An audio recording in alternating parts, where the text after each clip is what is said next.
ਗੁਰਬਚਨ ਦੁਆਰਾ ਰਚਿਤ ਇਨ੍ਹਾਂ ਮੁੰਡਿਆਂ ਜਲਦੀ ਮਰ ਜਾਣਾ ਦਾ 8ਵਾਂ ਅੰਗ। ਆਰਜ਼ੀ ਬੰਦਾ। ਜਸਬੀਰ ਮੈਨੂੰ ਘਰ ਲੈ ਆਈ। ਦਰਸ਼ਨ ਨੂੰ ਸੋਫੇ ਤੇ ਬੈਠਾ ਦੇਖ ਮੈਂ ਕਿਹਾ, ਮੈਨੂੰ ਕੋਚ ਸਟੇਸ਼ਨ ਤੇ ਛੱਡ ਆ। ਉਹਦੀਆਂ ਅੱਖਾਂ ਥਕਾਵਟ ਨਾਲ ਲਾਲ ਸਨ। ਲਟੋਰੀ ਮੇਰੀ ਮੁੱਧੀ ਪਈ ਸੀ। ਤੰਗ ਜੇਬ ਨਾਲ ਅਵਾਰਾਗਰਦੀ ਨਹੀਂ ਹੁੰਦੀ। ਪੱਛਮੀ ਮੁਲਕ ਤੰਗ ਜੇਬ ਅਵਾਰਾਗਰਦਾਂ ਲਈ ਨਹੀਂ ਰਹੇ। ਉੱਥੇ ਪ੍ਰਕਿਰਤੀ ਦਾ ਚੱਪਾ ਚੱਪਾ ਫੀਤਾਬੱਧ ਹੋ ਚੁੱਕਾ ਹੈ। ਹਰ ਦ੍ਰਿਸ਼ ਤੈਅਸ਼ੁਦਾ। ਨੁਕ ਕੁਝ ਖਰੀਦ ਰਿਹਾ ਜਾਂ ਫਰੋਖਤ ਕਰ ਰਿਹਾ ਜਾਂ ਖਰੀਦਣ ਦੇ ਸਮਰੱਥ ਹੋਣ ਲਈ ਮੁਸ਼ੱਕਤ ਕਰ ਰਿਹਾ। ਦਰਸ਼ਨ ਦੀਆਂ ਅੱਖਾਂ ਤੋਂ ਲੱਗਦਾ ਜਿਵੇਂ ਉਹ ਕਿਸੇ ਉੱਪਰੇ ਵਜੂਦ ਨੂੰ ਧੂਈ ਫਿਰੀ ਜਾ ਰਿਹਾ ਹੈ। ਉਹਨੇ ਮੇਰੀ ਗੱਲ ਸੁਣੀ ਨਹੀਂ ਲੱਗਦੀ। ਮੈਂ ਫਿਰ ਕਹਿਣਾ, ਰਾਤ ਨੂੰ ਵੈਨਕੂਵਰ ਲਈ ਕੋਈ ਕੋਚ ਜਾਂਦਾ ਹੋਏਗਾ। ਉੱਠਦਿਆਂ ਬੋਲਿਆ, ਆਓ ਚੱਲਦੇ ਹਾਂ ਕਿਤੇ। ਬੈਗ ਉਹਦੀ ਕੈਬ ਦੀ ਪਿਛਲੀ ਸੀਟ ਤੇ ਰੱਖ ਮੈਂ ਅੱਗੇ ਉਹਦੇ ਨਾਲ ਬੈਠ ਗਿਆ। ਦਰਸ਼ਨ ਕਹਿੰਦਾ, ਪ੍ਰੋਫੈਸਰ ਦਇਆ ਸਿੰਘ ਤੁਹਾਨੂੰ ਯਾਦ ਕਰਦਾ, ਸਵੇਰੇ ਵੈਨਕੂਵਰ ਵਾਲੇ ਕੋਚ 'ਚੋਂ ਹੀ ਤੁਹਾਨੂੰ ਬਿਠਾ ਆਏਗਾ। ਮੈਂ ਕਿਹਾ, ਮੇਰੀ ਕਿਸੇ ਦਇਆ ਸਿੰਘ 'ਚ ਦਿਲਚਸਪੀ ਨਹੀਂ। ਦਰਸ਼ਨ ਨੇ ਕਿਹਾ ਕਿ ਰਾਤ ਕੱਟਣ ਲਈ ਪ੍ਰੋਫੈਸਰ ਦਇਆ ਸਿੰਘ 'ਚ ਦਿਲਚਸਪੀ ਪੈਦਾ ਕਰ ਲੈਣੀ। ਮੈਂ ਕਿਹਾ, ਦਇਆ ਸਿੰਘ ਸ਼ੈ ਕੀ ਹੈ?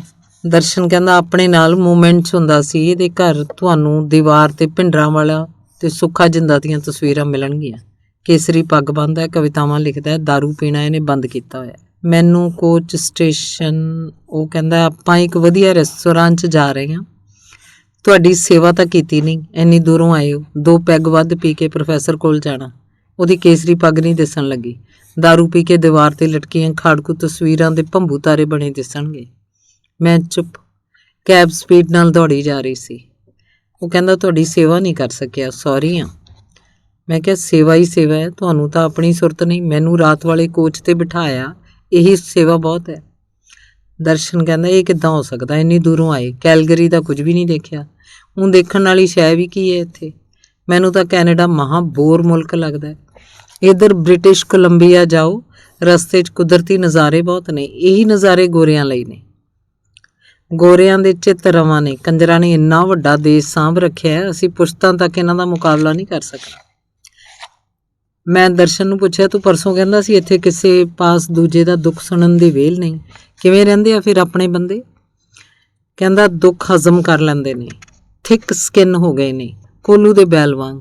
ਬਹੁਤ ਕੁਝ ਜੋ ਅੰਦਰ ਹੈ ਮਰ ਮੁੱਕ ਚੁੱਕਾ ਹੈ। ਮਹਿਸੂਸ ਕਰਨ ਲਈ ਬੰਦੇ ਅੰਦਰ ਦਮ ਚਾਹੀਦਾ ਹੈ। ਗੁਰਦੁਆਰੇ ਜਾ ਕੇ ਦੇਖੋ, ਬੜੇ ਜਵਾਨ ਮੂੰਹ ਸੁੱਤੀ ਦਿਸਦੇ ਆ, ਜਿਵੇਂ ਮੁਕਾਨੇ ਆਏ ਹੋਣ। ਤੁਸੀਂ ਇੱਥੇ ਆਪਣੇ ਕਿਸੇ ਬੰਦੇ ਨੂੰ ਹੱਸਦਾ ਦੇਖਿਆ? ਠੰਡ ਇੰਨੀ ਹੈ ਕਿ ਕੋਈ ਹੱਸਦਾ ਹੀ ਨਹੀਂ। ਮੈਂ ਆਖਦਾ, ਹੱਸਣ ਵਾਲੀ ਗੱਲ ਵੱਲ ਮੇਰਾ ਧਿਆਨ ਨਹੀਂ ਗਿਆ। ਉਹ ਕਹਿੰਦਾ, ਮੈਂ 13 ਸਾਲਾਂ ਤੋਂ ਇੱਥੇ ਹਾਂ। ਟੈਂਪਰੇਚਰ 30-40 ਡਿਗਰੀ ਮਨਫੀ ਤੱਕ ਚਲਾ ਜਾਂਦਾ ਹੈ। ਠੰਡ ਰੂਹ 'ਚ ਖੁੱਭ ਚੁੱਕੀ ਹੈ।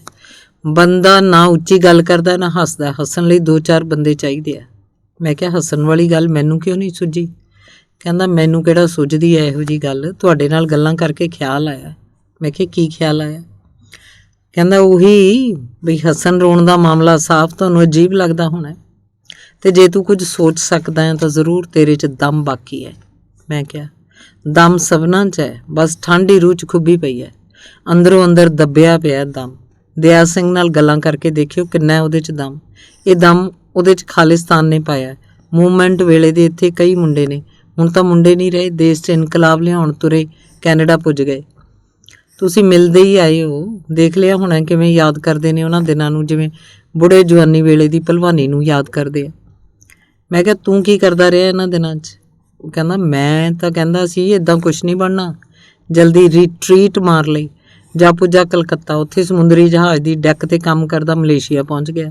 ਫਿਰ ਹਾਂਗਕਾਂਗ, ਕਿੱਥੋਂ ਆਸਟ੍ਰੇਲੀਆ 'ਚ ਪੁਲਿਸ ਨੇ ਫੜ ਲਿਆ, ਵਾਪਸ ਗਿਆ ਜਿਵੇਂ ਖੋਤੀ ਬੁੜ ਥੱਲੇ ਆ ਪੁੱਜਦੀ ਹੈ। ਮੈਂ ਕਿਹਾ, ਮੈਂ ਤੇਰੀ ਕਹਾਣੀ ਤਾਂ ਲੱਗਦਾ ਬਿਲਕੁਲ ਵੱਖਰੀ ਹੈ। ਉਹ ਕਹਿੰਦਾ, ਕਾਹਦੀ ਵੱਖਰੀ ਹੈ? 10ਵੀਂ ਫੇਲ ਤੋਂ ਬਾਅਦ ਪੜ੍ਹਨਾ ਛੱਡ ਦਿੱਤਾ। ਮੂਵਮੈਂਟ 'ਚ ਬਹੁਤੇ ਮੁੰਡੇ ਲੁਧਿਆਣਾ ਇੰਜੀਨੀਅਰਿੰਗ ਕਾਲਜ ਦੇ ਸੀ। ਉਹ ਇੱਥੇ ਚੰਗੀਆਂ ਨੌਕਰੀਆਂ 'ਤੇ ਹਨ, ਪਰ ਅੰਦਰੋਂ ਹਾਲ ਮਾੜਾ ਹੈ, ਜਿਵੇਂ ਰੂਹ ਨੂੰ ਸੋਕਾ ਮਾਰ ਗਿਆ ਹੋਵੇ। ਤੁਹਾਨੂੰ ਦੱਸਿਆ, ਪੁਰਾਣੇ ਦਿਨਾਂ ਨੂੰ ਯਾਦ ਕਰਦੇ। ਇੱਥੇ ਨੇੜੇ ਐਡਮੰਟਨ 'ਚ ਪ੍ਰਕਾਸ਼ ਹੈ, ਮਿਲ ਕੇ ਜਾਇਓ। ਇੰਜੀਨੀਅਰ ਹੈ, ਚੰਗੀ ਨੌਕਰੀ ਹੈ, ਬੀਵੀ ਕਮਾਉਂਦੀ ਹੈ, ਵੱਡਾ ਘਰ ਹੈ, 3 ਕਾਰਾਂ ਰੱਖੀਆਂ। ਸ਼ਿਵਾਸ ਰੀਗਲ ਨਾਲ ਆਏ ਗਏ ਦੀ ਸੇਵਾ ਕਰਦਾ ਹੈ। ਤੁਹਾਨੂੰ ਪਾਸ਼ ਰੋਗ ਵਾਂਗ ਚਮੜਿਆ, ਜਾਂ ਇੰਜ ਕਹਿ ਲਓ ਉਹੀ ਪਾਸ਼ ਨੂੰ ਰੋਗ ਵਾਂਗ ਚਮੜਿਆ। ਗੱਲ ਤੇ ਪਾਸ਼ ਨੂੰ ਯਾਦ ਕਰਦਾ ਰੋਣ ਲੱਗ ਪੈਂਦਾ। ਕਹੇਗਾ, ਪਾਸ਼ ਬਿਨਾਂ ਕਾਹਦਾ ਜੀਵਨ? ਕਹਿੰਦਾ, ਪਾਸ਼ ਤਾਂ ਤਲਵੰਡੀ ਸਲੇਮ ਜਾ ਕੇ ਬੁੱਤ ਲਗਾਉਣਾ ਹੈ। ਕਦੇ ਆਖਦਾ, ਪਾਸ਼ ਦੇ ਨਾਂ 'ਤੇ ਲੁਧਿਆਣਾ ਦੀ ਖੇਤੀਬਾੜੀ ਯੂਨੀਵਰਸਿਟੀ 'ਚ ਚੇਅਰ ਹੋਣੀ ਚਾਹੀਦੀ ਹੈ। ਅਸੀਂ ਕਹਿੰਦੇ ਤੂੰ ਲੁਧਿਆਣੇ ਕਿਉਂ ਨਹੀਂ ਚਲੇ ਜਾਂਦਾ। ਵਿੱਚੋਂ ਗੱਲ ਇਹ ਹੈ ਕਿ ਉਹ ਵੀ ਪ੍ਰੋਫੈਸਰ ਦਇਆ ਸਿੰਘ ਵਾਂਗ ਰੂਹ ਨੂੰ ਚੰਬੜੀ ਠੰਡ ਕੱਢ ਰਿਹਾ। ਲਓ ਹੋਰ ਸੁਣੋ। ਪ੍ਰਕਾਸ਼ ਦੇ ਘਰ ਜਾਓ ਤਾਂ ਹਮੇਸ਼ਾ ਕਹੇਗਾ ਪਾਸ਼ ਤੇ ਕਵਿਤਾ ਲਿਖੀ ਹੈ। ਕੋਈ ਪੁਰਾਣੀ ਕਵਿਤਾ ਕੱਢ ਲਿਆਏਗਾ ਜਿਹੜੀ 10 ਵਾਰ ਸੁਣ ਚੁੱਕੇ ਹੁੰਦੇ ਆ। ਕਵਿਤਾ ਸੁਣਾਉਣ ਲੱਗਿਆਂ ਬੀਵੀ ਨੂੰ ਆਵਾਜ਼ ਮਾਰਦਾ, ਉਹ ਰੁਮਾਲ ਚੁੱਕੀ ਕੋਲ ਆ ਬੈਠਦੀ ਹੈ। ਉਹ ਕਵਿਤਾ ਸੁਣਦਿਆਂ ਰੋਈ ਜਾਂਦਾ। ਬੀਵੀ ਉਹਦੀਆਂ ਗੱਲਾਂ ਤੋਂ ਫਰਲ ਹੱਥਰੂ ਸਾਫ਼ ਕਰੀ ਜਾਂਦੀ ਹੈ। ਦਰਸ਼ਨ ਗੱਲਾਂ ਕਰਦਾ ਜਿਵੇਂ ਆਪ ਨਾਰਮਲ ਹੁੰਦਾ ਜਾ ਰਿਹਾ। ਕਹਿਣ ਲੱਗਾ ਤੁਸੀਂ ਆਏ ਤਾਂ ਗੱਲਾਂ ਕਰਨ ਨੂੰ ਚਿੱਤ ਕਰ ਆਇਆ, ਵਰਨਾ ਕੌਣ ਪੁੱਛਦਾ ਹੈ। ਮੈਂ ਕਿਹਾ ਤੇਰੀ ਇਹ ਜਸਵੀਰ ਵੀ ਭਰੀ ਪੀਤੀ ਹੈ, ਲੱਗਦਾ ਇਹਦੇ ਅੰਦਰ ਜੋ ਗੱਲਾਂ ਨੇ ਉਹ ਹਜ਼ਮ ਨਹੀਂ ਹੋਈਆਂ। ਉਹ ਕਹਿੰਦਾ ਨਵੀਂ ਆਈ ਹੈ ਇੰਡੀਆ ਤੋਂ, ਮਿਸ਼ਰੀ ਨੂੰ ਘੁਲਦਿਆਂ ਵਕਤ ਲੱਗਦਾ ਹੈ। 2 ਸਾਲਾਂ ਨੂੰ ਉਹਦਾ ਭਰਿਆ ਪੀਤਾ ਸਭ ਹਜ਼ਮ ਹੋ ਜਾਣਾ। ਸੀਮਾ ਬਾਰੇ ਵੀ ਮੈਂ ਇਹੀ ਸੋਚਿਆ ਸੀ, ਵਕਤ ਨਾਲ ਸੂਤ ਹੋ ਜਾਊ। 2 ਮੁੰਡੇ ਜੰਮ ਲਏ, ਉਹਦਾ ਲਹੂ ਹੀ ਮਾੜਾ ਸੀ। ਜਸਬੀਰ ਸਾਊ ਹੈ, ਪਿੱਛੇ 3 ਹੋਰ ਭੈਣਾਂ, ਉਹਨਾਂ ਦੀ ਖਾਤਰ ਹੀ ਇਹਨੇ ਭਰਿਆ ਪੀਤਾ ਹਜ਼ਮ ਕਰ ਲੈਣਾ। ਜਿਵੇਂ ਕੁਛ ਉਹਨੂੰ ਯਾਦ ਆ ਗਿਆ ਹੋਵੇ। ਕੁਝ ਕਿਹਾ ਜਸਬੀਰ ਨੇ। ਮੈਂ ਕਿਹਾ ਮੈਨੂੰ ਕੀ ਕਹਿਣਾ, ਲੱਗਦਾ ਤੁਹਾਡਾ ਆਪਸ 'ਚ ਕੋਈ ਡਾਇਲਾਗ ਨਹੀਂ। ਡਾਇਲਾਗ ਕਿਉਂ ਨਹੀਂ? ਮੈਂ ਕਿਹਾ ਤੁਸੀਂ ਆਪਣੇ ਦੁੱਖ ਸੁੱਖ ਸਾਂਝੇ ਕਿਉਂ ਨਹੀਂ ਕਰਦੇ? ਉਹ ਚੁੱਪ ਰਿਹਾ। ਹੋਰ ਸੁਣੋ, ਦਰਸ਼ਨ ਨੇ ਆਪਣੇ ਬਾਰੇ ਕੀ ਕਿਹਾ। ਮੈਂ ਅਜੇ ਤੱਕ ਸਹੀ ਮਾਅਨਿਆਂ 'ਚ ਸੈੱਟ ਨਹੀਂ ਹੋ ਸਕਿਆ, ਨਾ ਮੈਂਟਲੀ ਨਾ ਫਾਈਨੈਂਸ਼ਲੀ। ਸੀਮਾ ਦਾ ਚੱਕਰ ਨਾ ਪੈਂਦਾ ਤਾਂ ਮੇਰੀ ਜ਼ਹਿਨੀ ਫਿਰਕੀ 'ਚ ਦਇਆ ਸਿੰਘ ਵਾਲਾ ਕੰਡਾ ਰੜਕ ਰਿਹਾ ਸੀ। ਕੇਸਰੀ ਪੱਗ ਵਾਲਾ ਇਹ ਪ੍ਰੋਫੈਸਰ ਜਿਹਦੇ ਘਰ ਮੈਂ ਰਾਤ ਗੁਜ਼ਾਰਨੀ ਸੀ। ਮੇਰੇ ਮੂੰਹੋਂ ਨਿਕਲਿਆ ਇਹ ਦਇਆ ਸਿੰਘ ਕਾਹਦਾ ਪ੍ਰੋਫੈਸਰ ਆ? ਇਹ ਪ੍ਰਾਪਰਟੀ ਦਾ ਪ੍ਰੋਫੈਸਰ ਹੈ, ਰਿਐਲਿਟੀ ਦਾ ਕੰਮ ਕਰਦਾ ਹੈ, ਇੰਡੀਆ ਤੋਂ ਬੰਦੇ ਲਿਆਉਣ ਦੀ ਏਜੰਟੀ ਵੀ ਕਰਦਾ ਹੈ। ਇਹਦਾ ਭਰਾ ਵਕੀਲ ਹੈ, ਤੁਹਾਨੂੰ ਦੱਸਿਆ। ਤਦੋਂ ਇਹ ਨਕਸਲੀ ਸੀ, ਹੁਣ ਇਹ ਖਾਲਿਸਤਾਨੀ ਪੈਂਫਲੇਟ ਲਿਖਦਾ ਹੈ। ਐਤਵਾਰ ਵਾਲੇ ਦਿਨ ਗੁਰਦੁਆਰੇ ਤੱਤੇ ਭਾਸ਼ਣ ਕਰਦਾ ਹੈ। ਰਾਤ ਵੇਲੇ ਵੈਨਕੂਵਰ ਜਾਣ ਵਾਲਾ ਕੋਈ ਕੋਚ ਕਿੰਨੇ ਵਜੇ ਜਾਂਦਾ? ਮੈਂ ਪੁੱਛਣ ਬਾਰੇ ਸੋਚ ਰਿਹਾ ਸੀ ਕਿ ਦਰਸ਼ਨ ਬੋਲ ਪਿਆ। ਮੈਂ ਤੁਹਾਨੂੰ ਕੁਝ ਪੁੱਛਣਾ ਚਾਹੁੰਦਾ। ਮੈਂ ਉਹਦੇ ਮੂੰਹ ਵੱਲ ਵੇਖਣ ਲੱਗ ਪਿਆ। ਕਹਿੰਦਾ ਪਹਿਲਾਂ ਸਾਰੀ ਗੱਲ ਸੁਣ ਲਓ। ਇਹ ਜਸਬੀਰ ਜੋ ਗਦਰ ਕਰੀ ਬੈਠੀ ਹੈ, ਇਹਦਾ ਕੋਈ ਕਸੂਰ ਨਹੀਂ। ਕਹਾਣੀ ਸੀਮਾ ਤੋਂ ਸ਼ੁਰੂ ਹੁੰਦੀ ਹੈ। ਗੱਲ ਸੁਣ ਕੇ ਦੱਸਿਓ ਮੈਂ ਕਿੱਥੇ ਗਲਤ ਹਾਂ। ਕੁਝ ਮਿੰਟ ਉਹ ਕਾਰ ਚਲਾਉਂਦਾ ਰਿਹਾ, ਬੋਲਿਆ ਮੇਰੀ ਮਾਇਕ ਹਾਲਤ ਚੰਗੀ ਨਹੀਂ, ਵਰਨਾ ਤੁਹਾਡੀ ਸੇਵਾ ਕਰਦਾ। 7 ਸਾਲ ਪੱਕਾ ਹੁੰਦੇ ਲੱਗ ਗਏ। ਵਿਆਹ ਕੀਤਾ ਸੀਮਾ ਨਾਲ, ਤਲਾਕ ਲਿਆ, ਇੰਡੀਆ ਗਿਆ। ਜਸਵੀਰ ਦੇ ਮਾਂ-ਬਾਪ ਖਹਿੜੇ ਪੈ ਗਏ, ਅਖੇ ਨੂੰ ਲੈ ਜਾ। ਤੇ ਹੁਣ ਇਹ ਬਾਗੀ ਹੋਈ ਬੈਠੀ ਹੈ। ਮੈਂ ਕਿਹਾ ਮੈਨੂੰ ਲੱਗਦਾ ਜਸਵੀਰ ਤੇਰੇ ਪਾਸ ਰਹਿਣ ਵਾਲੀ ਨਹੀਂ। ਦਰਸ਼ਨ ਕਹਿੰਦਾ ਇਹਨੇ ਕਿੱਥੇ ਜਾਣਾ ਹੈ, ਬੋਲਣ ਜੋਗੀ ਹੈ। ਸੀਮਾ ਦੀ ਗੱਲ ਹੋਰ ਸੀ, ਉਹ ਨਿੱਕੇ ਹੁੰਦੇ ਇੰਗਲੈਂਡ ਆ ਗਈ। ਵਿਆਹਣ ਵੇਲੇ ਤੱਕ ਚੰਟ ਹੋ ਚੁੱਕੀ ਸੀ। ਪਹਿਲੇ ਦਿਨ ਹੀ ਨੱਕ ਚੜ੍ਹਨ ਲੱਗ ਪਈ। ਮੈਂ ਕਿਹਾ ਮੈਂ ਰਾਤ ਦਾ ਕੋਈ ਕੋਚ ਫੜ ਵੈਨਕੂਵਰ ਵੱਲ ਨਿਕਲ ਜਾਣਾ ਚਾਹੁੰਦਾ। ਦਰਸ਼ਨ ਨੇ ਕਾਰ ਇੱਕ ਪਾਸੇ ਕਰਕੇ ਰੋਕ ਲਈ। ਬੋਲਿਆ ਸੀਮਾ ਨਾਲ ਮੇਰਾ ਵਿਆਹ ਟੋਰਾਂਟੋ ਹੋਇਆ, ਜਿੱਥੇ ਉਹਦੇ ਫੁੱਫੜ ਦੀ ਭੈਣ ਰਹਿੰਦੀ ਸੀ। ਉਹ ਫੁੱਫੜ ਬੜਾ ਗੰਦਾ ਬੰਦਾ ਸੀ। ਬਾਅਦ 'ਚ ਪਤਾ ਲੱਗਾ ਟੋਰਾਂਟੋ ਗੁਰਦੁਆਰਿਆਂ 'ਚ ਭਾਸ਼ਣ ਕਰਨ ਅਕਸਰ ਆਉਂਦਾ ਰਹਿੰਦਾ। ਪਿੱਛੋਂ ਇਹ ਇੰਗਲੈਂਡ ਇੱਕ ਗੁਰਦੁਆਰੇ ਦਾ ਪ੍ਰਧਾਨ ਸੀ। ਵਿਆਹ ਬਾਅਦ ਕੈਲਗਰੀ ਪੁੱਜਦੇ ਰਾਤ ਸੀਮਾ ਕਹਿਣ ਲੱਗੀ ਮੈਂ ਉਹਦੇ ਨੇੜੇ ਨਾ ਆਵਾਂ। ਮੈਂ ਫਰੰਟ ਰੂਮ ਬੈਠਾ ਰਿਹਾ, ਗੁੱਸੇ ਨਾਲ ਪਸੀਨੋ ਪਸੀਨ ਹੋਇਆ। ਸੋਚਦਾ ਰਿਹਾ ਇਹ ਕੀ ਗੱਲ ਹੋਈ ਭਲਾ।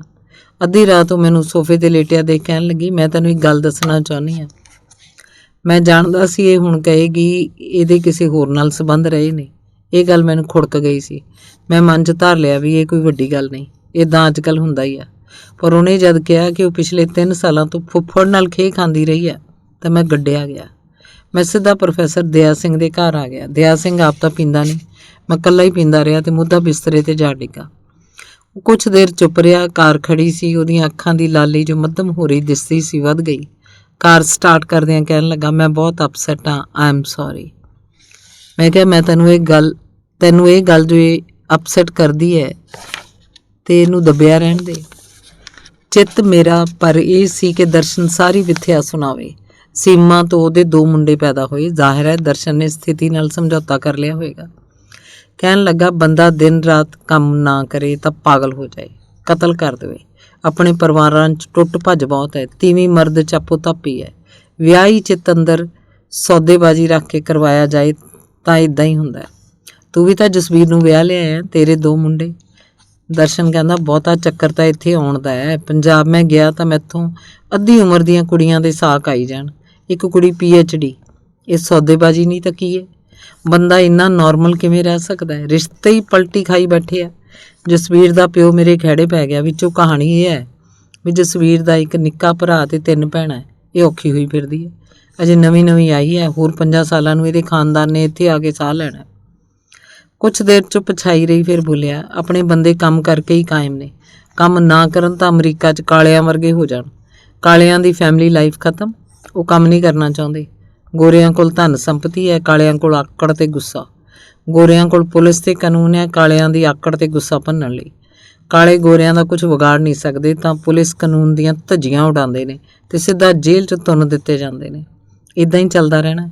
ਪੁਰਾਣੇ ਪੁਰਖਿਆਂ ਵੇਲੇ ਦਾ ਹਿਸਾਬ ਕਿਤਾਬ ਹੈ ਜੋ ਸੂਤ ਆਉਂਦਾ ਦਿਖਾਈ ਨਹੀਂ ਦਿੰਦਾ।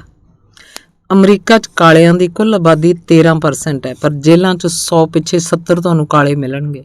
ਆਪਣੇ ਬੰਦੇ ਇਹਨਾਂ ਵਰਗੇ ਨਹੀਂ।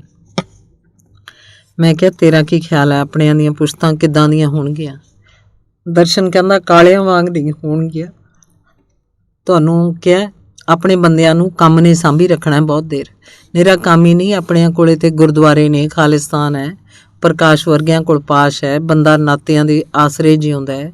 ਸੱਚਮੁੱਚ ਦੇ ਨਾਤੇ ਨਾ ਹੋਣ ਤਾਂ ਇਦਾਂ ਦੇ ਨਾਤੇ ਹੀ ਖੜਾ ਕਰਨ ਲਈ ਕਾਫੀ ਹੁੰਦੇ ਆ। ਬਸ ਬੰਦਾ ਖੜਾ ਹੀ ਰਹਿੰਦਾ, ਪੂਰੀ ਤਰ੍ਹਾਂ ਕਾਇਮ ਨਹੀਂ ਹੁੰਦਾ। ਖੋਰਾ ਵੀ ਲੱਗਾ ਹੋਵੇ ਤਾਂ ਬਚਿਆ ਰਹਿੰਦਾ ਹੈ। ਪਰ ਸਾਲਾ ਇਹ ਸਿਸਟਮ ਹੀ ਬੰਦੇ ਨੂੰ ਸਾਹ ਨਹੀਂ ਆਉਣ ਦਿੰਦਾ, ਨਾ ਹੱਸਣ ਦਿੰਦਾ, ਨਾ ਰੋਣ ਦਿੰਦਾ। ਰੂਹ 'ਚ ਠੰਡ ਖੁੱਭੀ ਰਹਿੰਦੀ ਹੈ। ਬੰਦਾ ਦੌੜਿਆ ਰਹਿੰਦਾ ਗਾਂਹ ਦੀ ਗਾਂਹ। ਤੁਸੀਂ ਬਹੁਤ ਕੁਝ ਦੇਖ ਹੀ ਲਿਆ। ਮੈਂ ਦਰਸ਼ਨ ਨੂੰ ਕਹਿੰਦਾ ਤੂੰ ਤਾਂ ਭਾਈ ਬਹੁਤ ਸਿਆਣਾ ਬੰਦਾ ਹੈ। ਉਹ ਜਵਾਬ ਦਿੰਦਾ ਸਿਆਣਪ ਘੋਟਣ ਲਈ ਵੀ ਬੰਦੇ ਚਾਹੀਦੇ ਆ, ਜਿਵੇਂ ਹੱਸਣ ਲਈ। ਬੰਦੇ ਤਾਂ ਹਨ ਪਰ ਵਕਤ ਕਿਸ ਪਾਸ ਹੈ। ਵੇਲ ਤਾਂ ਬੀਵੀ ਬੱਚੇ ਕੋਲ ਬੈਠਣ ਦੀ ਨਹੀਂ। ਸਾਰੇ ਮੂੰਹ ਚੁੱਕੀ ਆਪੋ ਆਪਣੇ ਰਾਹ ਤੁਰੇ ਫਿਰਦੇ ਆ। ਦਰਸ਼ਨ ਦੀਆਂ ਗੱਲਾਂ ਤੋਂ ਜ਼ਾਹਿਰ ਹੈ ਕਿ ਉਹ ਸਿਰਫ ਭਕਾਈ 'ਚ ਹੀ ਗੁੰਮ ਗਵਾਚ ਨਹੀਂ ਗਿਆ। ਉਹਨੇ ਮੇਰੇ ਵੱਲ ਦੇਖਦਿਆਂ ਕਿਹਾ ਕਾਲੇ ਅਮਰੀਕਾ ਨੂੰ ਆਪਣਾ ਮੁਲਕ ਹੀ ਨਹੀਂ ਸਮਝਦੇ। ਮੈਨੂੰ ਇੱਕ ਸਵਾਲ ਸੁਝਿਆ, ਇਹ ਜਿਹੜੇ ਆਪਣੇ ਬੰਦੇ ਪੰਜਾਬ ਤੋਂ ਆਈ ਜਾਂਦੇ ਆ, ਇਹਨਾਂ ਦਾ ਮੁਲਕ ਹੁਣ ਕਿਹੜਾ? ਕੈਨੇਡਾ ਜਾਂ? ਕਹਿੰਦਾ ਇਹਨਾਂ ਦਾ ਮੁਲਕ ਕੋਈ ਨਹੀਂ ਰਿਹਾ, ਇਹੀ ਰੋਣਾ। ਗੋਰਿਆਂ ਦੀ ਧਾਕ ਹੈ। ਗੋਰੇ ਕਹਿਣ ਲੱਗ ਪਏ ਨੇ ਕਿ ਕੈਨੇਡਾ ਬਹੁਤ ਨਸਲੀ ਮੁਲਕ ਹੈ, ਪਰ ਕੈਨੇਡਾ 'ਚ ਆਪਣੇ ਲੋਕਾਂ ਦੇ ਦਾਖਲੇ ਤੇ ਨਿੱਤ ਨਵੀਆਂ ਰੋਕਾਂ ਵੀ ਲਗਾਈ ਜਾਂਦੇ ਨੇ। ਇੰਨਾ ਵੱਡਾ ਮੁਲਕ ਹੈ, ਇੰਨੀ ਜ਼ਮੀਨ, ਆਪਣੇ ਇੰਡੀਆ ਨਾਲੋਂ 3 ਗੁਣਾ ਤੇ ਆਬਾਦੀ 3 ਕਰੋੜ। ਬਹੁਤੀਆਂ ਗੱਲਾਂ ਕਹਿਣ ਦੀਆਂ ਹੁੰਦੀਆਂ। ਆਪਣੇ ਬੰਦੇ ਦਾ ਅਜੇ ਉਥਲ ਪੁਥਲ 'ਚ ਹੀ ਨੇ। ਇਹ ਉਥਲ ਪੁਥਲ ਮੁੱਕਣ ਵਾਲੀ ਨਹੀਂ, ਜਿਹਨੂੰ ਦੇਸ਼ 'ਚ ਕਾਮਰੇਡ ਸੰਘਰਸ਼ ਕਹਿੰਦੇ ਨੇ ਕਿ ਸੰਘਰਸ਼ ਜਾਰੀ ਹੈ ਵਾਲੀ ਸਥਿਤੀ ਹੈ। ਸੀਮਾ ਦੀ ਗੱਲ ਵਿੱਚ ਰਹਿ ਗਈ ਸੀ। ਦਰਸ਼ਨ ਨਾਰਮਲ ਹੋ ਗਿਆ ਲੱਗਦਾ ਸੀ। ਪੁੱਛਣ ਲੱਗਾ ਵੈਨਕੂਵਰ ਕਿੰਨੀ ਦੇਰ ਰਹਿਣਾ, ਕਿੱਥੇ ਰਹੋਗੇ? ਮੈਂ ਕਿਹਾ ਮੈਂ ਘੁੰਮਦਾ ਥੱਕ ਗਿਆ, ਮੈਨੂੰ ਨਹੀਂ ਪਤਾ ਮੈਂ ਕੈਨੇਡਾ 'ਚ ਕਿਉਂ ਘੁੰਮ ਰਿਹਾ। ਕੈਲਗਰੀ ਆਇਆ ਤੇ ਇਸ ਲਈ ਵੀ ਸੋਹਣਾ ਸ਼ਹਿਰ ਹੈ, ਦੇਖਾਂਗਾ। ਹੁਣ ਸੋਚਦਾ ਇਹ ਸ਼ਹਿਰ ਤਾਂ ਜੋ ਇੱਥੇ ਆਪਣੇ ਬੰਦੇ ਸਾਲਾਂ ਤੋਂ ਰਹਿੰਦੇ ਨੇ ਉਹਨਾਂ ਨਹੀਂ ਦੇਖਿਆ।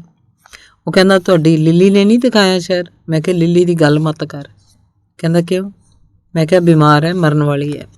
ਕਹਿੰਦਾ ਇੱਦਾਂ ਦੀਆਂ ਔਰਤਾਂ ਨਾਲ ਇੱਦਾਂ ਹੀ ਹੁੰਦਾ। ਮੈਂ ਕਿਹਾ ਕਿੱਦਾਂ ਦੀਆਂ ਔਰਤਾਂ ਨਾਲ ਇੱਦਾਂ ਹੁੰਦਾ? ਉਹਨੇ ਫਿਰ ਸੀਮਾ ਦੀ ਗੱਲ ਛੇੜ ਲਈ। ਸੀਮਾ ਨੂੰ ਸਿਰਫ ਸੈਕਸ ਦੀ ਭੁੱਖ ਸੀ, ਮੈਨੂੰ ਸਾਥ ਚਾਹੀਦਾ ਸੀ। ਮੈਂ ਉਹਨੂੰ ਕਿਹਾ ਜੋ ਪਹਿਲਾਂ ਹੋ ਚੁੱਕਾ ਭੁੱਲ ਜਾ, ਆਪਾਂ ਨਵੀਂ ਜ਼ਿੰਦਗੀ ਸ਼ੁਰੂ ਕਰਾਂਗੇ।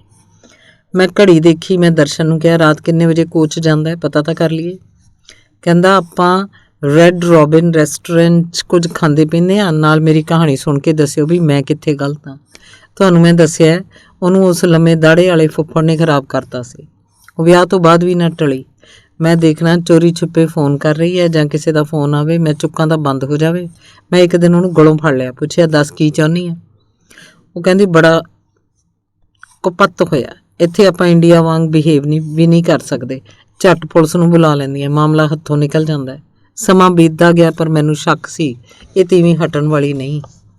ਇੱਕ ਦਿਨ ਅਚਾਨਕ ਦਰਸ਼ਨ ਦੇ ਜ਼ਹਿਨ ਨੂੰ ਜਿਵੇਂ ਕੁਝ ਚੰਬੜ ਗਿਆ। ਉੱਚੀ ਸਾਰੀ ਚੀਕਿਆ ਪ੍ਰੋਫੈਸਰ ਮੇਰੀ ਗੱਲ ਸੁਣੇ ਬਗੈਰ ਤੂੰ ਨਹੀਂ ਜਾ ਸਕਦਾ, ਆਈਲ ਕਿਲ ਯੂ। ਮੈਂ ਉਹਦੇ ਵੱਲ ਵੇਖਦਾ ਰਹਿ ਗਿਆ। ਕਿਹਾ ਤੈਨੂੰ ਆਰਾਮ ਦੀ ਜ਼ਰੂਰਤ ਹੈ, ਤੇਰੀਆਂ ਅੱਖਾਂ ਥੱਕੀਆਂ। ਚੁੱਪ। ਮੈਂ ਕਿਹਾ ਤੇਰੀ ਮਾਨਸਿਕ ਹਾਲਤ ਠੀਕ ਨਹੀਂ, ਤੈਨੂੰ ਡਾਕਟਰ ਦੀ ਸਲਾਹ ਲੈਣੀ ਚਾਹੀਦੀ ਹੈ। ਉਹਨੇ ਕਾਰ ਰੈੱਡ ਰੋਬਿਨ ਰੈਸਟੋਰੈਂਟ ਦੇ ਅਹਾਤੇ 'ਚ ਰੋਕ ਦਿੱਤੀ। ਬੋਲਿਆ ਆਈ ਐਮ ਸੌਰੀ। ਅੱਧੀ ਰਾਤ ਤੋਂ ਬਾਅਦ ਦਾ ਵਕਤ ਹੈ। ਮੈਂ ਵੈਨਕੂਵਰ ਜਾਂਦੇ ਕੋਚ 'ਚ ਬੈਠਾ, ਖਿੜਕੀ ਤੋਂ ਬਾਹਰ ਹਨੇਰੇ ਵੱਲ ਦੇਖ ਰਿਹਾ। ਕਦੇ ਕੋਈ ਵਿਜ਼ੂਅਲ, ਕਦੇ ਕੋਈ ਡਾਇਲੌਗ ਫਿਰਕੀ ਨਾਲ ਟਕਰਾਈ ਜਾਂਦਾ ਹੈ। ਮੇਰੀ ਜ਼ਿੱਦ ਕਰਨ ਤੇ ਦਰਸ਼ਨ ਮੈਨੂੰ ਵੈਨਕੂਵਰ ਜਾਂਦੇ ਕੋਚ 'ਚ ਬਿਠਾ ਗਿਆ। ਰੈੱਡ ਰੋਬਿਨ ਰੈਸਟੋਰੈਂਟ 'ਚ ਮੇਰੇ ਲਈ ਵਿਸਕੀ ਆਰਡਰ ਕਰਦਾ ਰਿਹਾ। 2 ਪੈਗ ਤੋਂ ਬਾਅਦ ਮੈਂ ਬੱਸ ਗਿਆ ਤਾਂ ਕਹਿਣ ਲੱਗਾ ਦਿਆ ਸਿੰਘ ਦੇ ਜਾਣਾ ਤਾਂ 2 ਪੈਗਾਂ ਨਾਲ ਕੁਝ ਨਹੀਂ ਬਣਨਾ। ਉਹਦੀ ਦੀਵਾਰ 'ਤੇ ਲੱਗੀਆਂ ਤਸਵੀਰਾਂ ਭੰਬੂ ਤਾਰੇ ਬਣੀਆਂ ਕਿਵੇਂ ਦਿਖਣਗੀਆਂ? ਉਹਨੇ ਤਾਂ ਤੁਹਾਡਾ ਮਗਜ਼ ਚੱਟ ਲੈਣਾ। ਜ਼ਿਆਦਾ ਪੀਤੀ ਹੋਏਗੀ ਤਾਂ ਜਾਂਦੇ ਹੀ ਸੌਂ ਜਾਇਓ। ਦਰਸ਼ਨ ਨੇ ਆਪ ਖਾਣੇ ਨਾਲ ਬਰਾਂਡੀ ਦਾ ਇੱਕ ਨਿੱਕਾ ਪੈਗ ਲਿਆ ਕਿ ਮੈਂ ਡਰਾਈਵ ਕਰਨਾ। ਕਈ ਵਿਜ਼ੂਅਲ ਮੇਰੀ ਸੋਚ ਫਿਰਕੀ ਤੋਂ ਤੀਬਰ ਹੋਈ ਜਾ ਰਹੇ ਸਨ। ਜ਼ਿਆਦਾ ਗੂੜਾ ਵਿਜ਼ੂਅਲ ਹੈ ਜਦ ਅਸੀਂ ਰੈੱਡ ਰੋਬਿਨ ਰੈਸਟੋਰੈਂਟ ਦੇ ਅੰਦਰ ਗਏ। ਕੁਰਸੀਆਂ ਦੇ ਕੁਸ਼ਨ ਲਾਲ, ਵੇਟਰ ਕੁੜੀਆਂ ਦਾ ਪਹਿਰਾਵਾ ਲਾਲ, ਇੱਕ ਗੋਰੀ ਲਾਲ ਕੁੜੀ ਸਾਡੇ ਬੈਠਦੀਆਂ ਟਪੂਸੀ ਮਾਰਦੀ ਆਉਂਦੀ ਹੈ, ਮੁਸਕਰਾਹਟ ਖਲੇਰਦੀ ਹੈ ਜਿਵੇਂ ਗੁਲਾਬ ਖਿੜਦਾ, ਪੁੱਛਦੀ ਹੈ ਪੀਣ ਲਈ ਕੀ ਲਓਗੇ ਸਰ। ਉਹਦੀ ਲਾਲ ਰੰਗ ਦੀ ਉੱਚੀ ਸਕਰਟ ਤੇ ਉੱਪਰ ਲਾਲ ਟੌਪ, ਗੋਰੀ ਚਮੜੀ, 17-18 ਸਾਲ ਦੀ ਉਮਰ। ਉਹਦੇ ਸਾਹਮਣੇ ਦਰਸ਼ਨ ਦਾ ਚਿਹਰਾ ਉੱਕਾ ਠੁੱਸ ਤੇ ਮੈਂ ਸੰਜੀਦਗੀ ਮੂੰਹ ਤੇ ਵਿਛਾਈ ਪੀਣ ਬਾਰੇ ਸੋਚਣ ਲੱਗਦਾ। ਕੁਛ ਦੇਰ ਬਾਅਦ ਉਹ ਕੁੜੀ ਮੇਰੇ ਲਈ ਵਿਸਕੀ ਲੈ ਆਉਂਦੀ ਹੈ। ਇੰਜੋਏ ਯੋਰਸੈਲਫ ਸ਼੍ਰੀਮਾਨ, ਕਹਿੰਦੀ ਉਹ ਦੂਜੇ ਟੇਬਲ ਤੇ ਜਾ ਪਹੁੰਚਦੀ ਹੈ। ਇਹ ਕੁੜੀਆਂ ਮੁੰਡੇ ਬੜੇ ਅਮੀਰ ਪਰਿਵਾਰਾਂ ਤੋਂ ਹੁੰਦੇ ਹਨ ਜੋ ਛੁੱਟੀਆਂ ਦੌਰਾਨ ਕਮਾਈ ਕਰਨ, ਸਮਰ ਜੌਬਾਂ ਕਰਦੇ ਹਨ। ਕਮਾਈ ਕਰਕੇ ਉਡੰਤਰ ਹੋ ਜਾਂਦੇ ਹਨ, ਘੁੰਮਣ ਫਿਰਨ, ਸੈਰ ਸਪਾਟਾ, ਐਸ਼ ਕਰਨ। ਉਸ ਕੁੜੀ ਦੇ ਅੰਦਾਜ਼ ਤੇ ਮੁਸਕਰਾਹਟ ਤੇ ਉਹਦੀ ਫੁਰਤੀ ਨੂੰ ਦੇਖ ਮੈਂ ਆਪ ਸਤ੍ਹਾ ਤੋਂ 2 ਇੰਚ ਉਤਾਂਹ ਉੱਡਣ ਲੱਗਾ। ਕੈਲਗਰੀ ਆਉਣ ਤੇ ਮਾਯੂਸੀ ਭੁੱਲਣ ਲੱਗੀ। ਤੇਜ਼ੀ ਨਾਲ ਆਪਣਾ ਗਲਾਸ ਖਤਮ ਕੀਤਾ। ਲੁਤਫ ਮੇਰੇ ਜਿਸਮ ਅੰਦਰ ਦਾਖਲ ਹੋ ਚੁੱਕਾ ਸੀ। ਸੀਮਾ ਬਾਰੇ ਦਰਸ਼ਨ ਨੇ ਦੱਸਿਆ ਕਿ ਛੋਟੀ ਉਮਰ 'ਚ ਭੂਆ ਉਹਨੂੰ ਇੰਗਲੈਂਡ ਲੈ ਆਈ ਸੀ। ਅਖੇ ਕੁੜੀ ਮੇਰੀ, ਮੈਂ ਹੀ ਇਹਦਾ ਵਿਆਹ ਕਰਾਂਗੀ ਤੇ ਮੈਨੂੰ ਕਈ ਸਵਾਲ ਤੰਗ ਕਰ ਰਹੇ ਨੇ। ਵਿਆਹ ਦੀ ਪਹਿਲੀ ਰਾਤ ਹੀ ਸੀਮਾ ਨੇ ਦਰਸ਼ਨ ਨੂੰ ਸਭ ਕੁਝ ਕਿਉਂ ਦੱਸ ਦਿੱਤਾ। ਉਹਨੇ ਦਰਸ਼ਨ ਨਾਲ ਵਿਆਹ ਹੀ ਕਿਉਂ ਕੀਤਾ। ਅਜੀਬ ਮਾਮਲਾ ਦਰਸ਼ਨ ਦਾ ਇਹ ਕਿ ਸਭ ਕੁਝ ਜਾਣਦਿਆਂ ਸੀਮਾ ਨਾਲ ਰਹੀ ਵੀ ਗਿਆ, 2 ਮੁੰਡੇ ਵੀ ਪੈਦਾ ਹੋ ਗਏ। ਉਹਦੇ ਡਾਇਲੌਗ ਸੁਣੋ, ਰਹੀ ਮੈਂ ਹੁਣ ਵੀ ਜਾਣਾ ਸੀ ਜੇ ਸਭਨਾਂ ਦੇ ਸਾਹਮਣੇ ਇਕਾਰਾ ਨਾ ਹੁੰਦਾ। ਇੱਕ ਹੋਰ ਡਾਇਲੌਗ, ਉਹਦਾ ਖੂਨ ਹੀ ਗੰਦਾ ਸੀ। ਮੈਨੂੰ ਲੱਗਦਾ ਦਰਸ਼ਨ 'ਚ ਕੋਈ ਗਹਿਰਾ ਨੁਕਸ ਹੋਏਗਾ। ਇਹ ਨੁਕਸ ਕੀ ਹੋ ਸਕਦਾ? ਇਹ ਤਾਂ ਸੀਮਾ ਦੱਸ ਸਕਦੀ ਹੈ ਜਾਂ ਜਸਵੀਰ, ਜੋ ਉਹਨੂੰ ਜੇਲ੍ਹ 'ਚ ਭਿਜਵਾਉਣ ਦੀ ਸੋਚਦੀ ਪਈ ਹੈ। ਮੈਂ ਉਹਨੂੰ ਕਿਹਾ ਸੀ ਤੇਰੀ ਇਹ ਦਲੀਲ ਉੱਕਾ ਨੌਨਸੈਂਸ ਹੈ। ਉਹਨੇ ਕਿਹਾ ਸੀ ਕਿਹੜੀ ਦਲੀਲ? ਮੈਂ ਕਿਹਾ ਇਹੀ ਖੂਨ ਗੰਦੇ ਵਾਲੀ ਦਲੀਲ। ਇਹ ਸੁਣ ਦਰਸ਼ਨ ਜਿੱਚ ਜਿਹਾ ਹੋਇਆ, ਚੁੱਪ ਹੋ ਗਿਆ। ਕੁਛ ਦੇਰ ਰੁਕ ਕੇ ਉਹਨੇ ਕਿਹਾ ਇੱਥੇ ਆਪਣਾ ਇੱਕ ਇੰਡੀਅਨ ਡਾਕਟਰ ਹੈ। ਮੈਂ ਉਹਨੂੰ ਸਾਰੀ ਗੱਲ ਦੱਸੀ ਤਾਂ ਉਹਨੇ ਕਿਹਾ ਵੀ ਅਜਿਹੀ ਔਰਤ ਲਈ ਹਰ ਬੰਦਾ ਆਰਜ਼ੀ ਹੈ, ਐਡਹੌਕ, ਕੰਮ ਸਾਰੂ, ਜਿਵੇਂ ਸੈਕਸ ਵਰਕਰ ਹੁੰਦੀਆਂ। ਤਦ ਹੀ ਮੈਂ ਕਹਿੰਦਾ ਉਹਦੇ ਖੂਨ 'ਚ ਨੁਕਸ ਪੈਦਾ ਹੋ ਗਿਆ। ਕੋਚ 'ਚ ਬੈਠਾ ਆਰਜ਼ੀ ਸ਼ਬਦ ਤੇ ਮੇਰੀ ਕੁੰਡੀ ਆ ਫਸੀ ਹੈ। ਅਸੀਂ ਦੋਸਤਾਂ ਵਾਂਗ ਗੱਲਾਂ ਕਰਨ ਲੱਗ ਪਏ ਸੀ। ਓਪਰਾਪਨ ਖਤਮ ਹੋ ਚੁੱਕਾ ਸੀ। ਮੈਂ ਦਰਸ਼ਨ ਨੂੰ ਪੁੱਛਿਆ ਤੂੰ ਪਹਿਲਾਂ ਤਲਾਕ ਕਿਉਂ ਨਾ ਲੈ ਲਿਆ? ਜੇ ਉਹ ਬਾਹਰ ਹੋਰਾਂ ਨਾਲ ਤੁਰੀ ਫਿਰਦੀ ਸੀ, 2 ਮੁੰਡੇ ਵੀ ਜੰਮ ਲਏ। ਉਹ ਕਹਿੰਦਾ ਰੂਟੀਨ 'ਚ ਖੁੱਬਾ ਬੰਦਾ ਕਿੰਨਾ ਕੁਝ ਸਹੀ ਜਾਂਦਾ ਹੈ। ਕੰਮ ਵਾਲੇ ਬੰਦੇ ਦੀ ਸੁਰਤ ਤੇ ਗੱਲ ਬਹੁਤ ਦੇਰ ਟਿਕਦੀ ਹੀ ਨਹੀਂ। ਕੈਬ ਡਰਾਈਵਰ ਦੀ ਮੱਤ ਨਿੱਤ ਦਿਨ ਦੀ ਭਕਾਈ ਨਾਲ ਹੀ ਮਾਰੀ ਜਾਂਦੀ ਹੈ। ਸੀਮਾ ਜੋ ਵੀ ਸੀ ਸਰੀ ਜਾਂਦਾ ਸੀ। ਚਿੱਤ ਮੇਰੇ 'ਚ ਰੜਕ ਜ਼ਰੂਰ ਸੀ ਕਿ ਮੈਨੂੰ ਚੀਟ ਕਰ ਰਹੀ ਹੈ। ਗੱਲ ਜਦ ਸ਼ਰੇਆਮ ਨਸ਼ਰ ਹੋ ਗਈ ਤਾਂ ਅੱਗੋਂ ਜੋ ਕੁਝ ਦਰਸ਼ਨ ਨੇ ਦੱਸਿਆ ਹੀ ਹੈ। ਕਹਿਣ ਲੱਗਾ ਇੱਕ ਦਿਨ ਕਿਸੇ ਦੇ ਘਰ ਕੋਈ ਫੰਕਸ਼ਨ ਸੀ। ਕਿੰਨੇ ਸਾਰੇ ਲੋਕਾਂ ਦਾ ਇਕੱਠ ਸੀ। ਨਿੱਕਾ ਮੁੰਡਾ ਰੋਈ ਜਾਵੇ। ਸੀਮਾ ਮੁੰਡੇ ਨੂੰ ਫੀਡ ਦੇਣ ਉੱਪਰ ਬੈਡਰੂਮ 'ਚ ਚਲੀ ਗਈ। ਐਸੀ ਗਈ ਕਿ ਘੰਟਾ ਬੀਤ ਗਿਆ। ਹੋਰ ਔਰਤਾਂ ਪੁੱਛਣ ਸੀਮਾ ਕਿੱਥੇ ਹੈ। ਇੱਕ ਔਰਤ ਤਾਂ ਬਾਰ-ਬਾਰ ਪੁੱਛੀ ਜਾ ਰਹੀ ਸੀ। ਮੈਨੂੰ ਕੁਝ ਸ਼ੱਕ ਜਿਹਾ ਹੋਇਆ ਕਿਉਂਕਿ ਉੱਥੇ ਇੱਕ ਹੋਰ ਮਹਿਮਾਨ ਬੰਦਾ ਵੀ ਦਿਸ ਨਹੀਂ ਸੀ ਰਿਹਾ। ਜ਼ਰੂਰ ਉਸ ਔਰਤ ਨੇ ਉਸ ਬੰਦੇ ਨੂੰ ਚੁਪੀਤੇ ਗਾਇਬ ਹੁੰਦਾ ਦੇਖ ਲਿਆ ਹੋਣਾ। ਉਹੀ ਰੌਲਾ ਪਾ ਰਹੀ ਸੀ ਸੀਮਾ ਨੂੰ ਦੇਖ ਕਿੱਥੇ ਗੁੰਮ ਗਈ। ਮੇਰਾ ਪਾਰਾ ਚੜ੍ਹਦਾ ਜਾ ਰਿਹਾ ਸੀ। ਮੈਂ ਕਾਹਲੀ 'ਚ ਪੌੜੀਆਂ ਚੜ੍ਹ ਉੱਤੇ ਬੈਡਰੂਮ 'ਚ ਗਿਆ।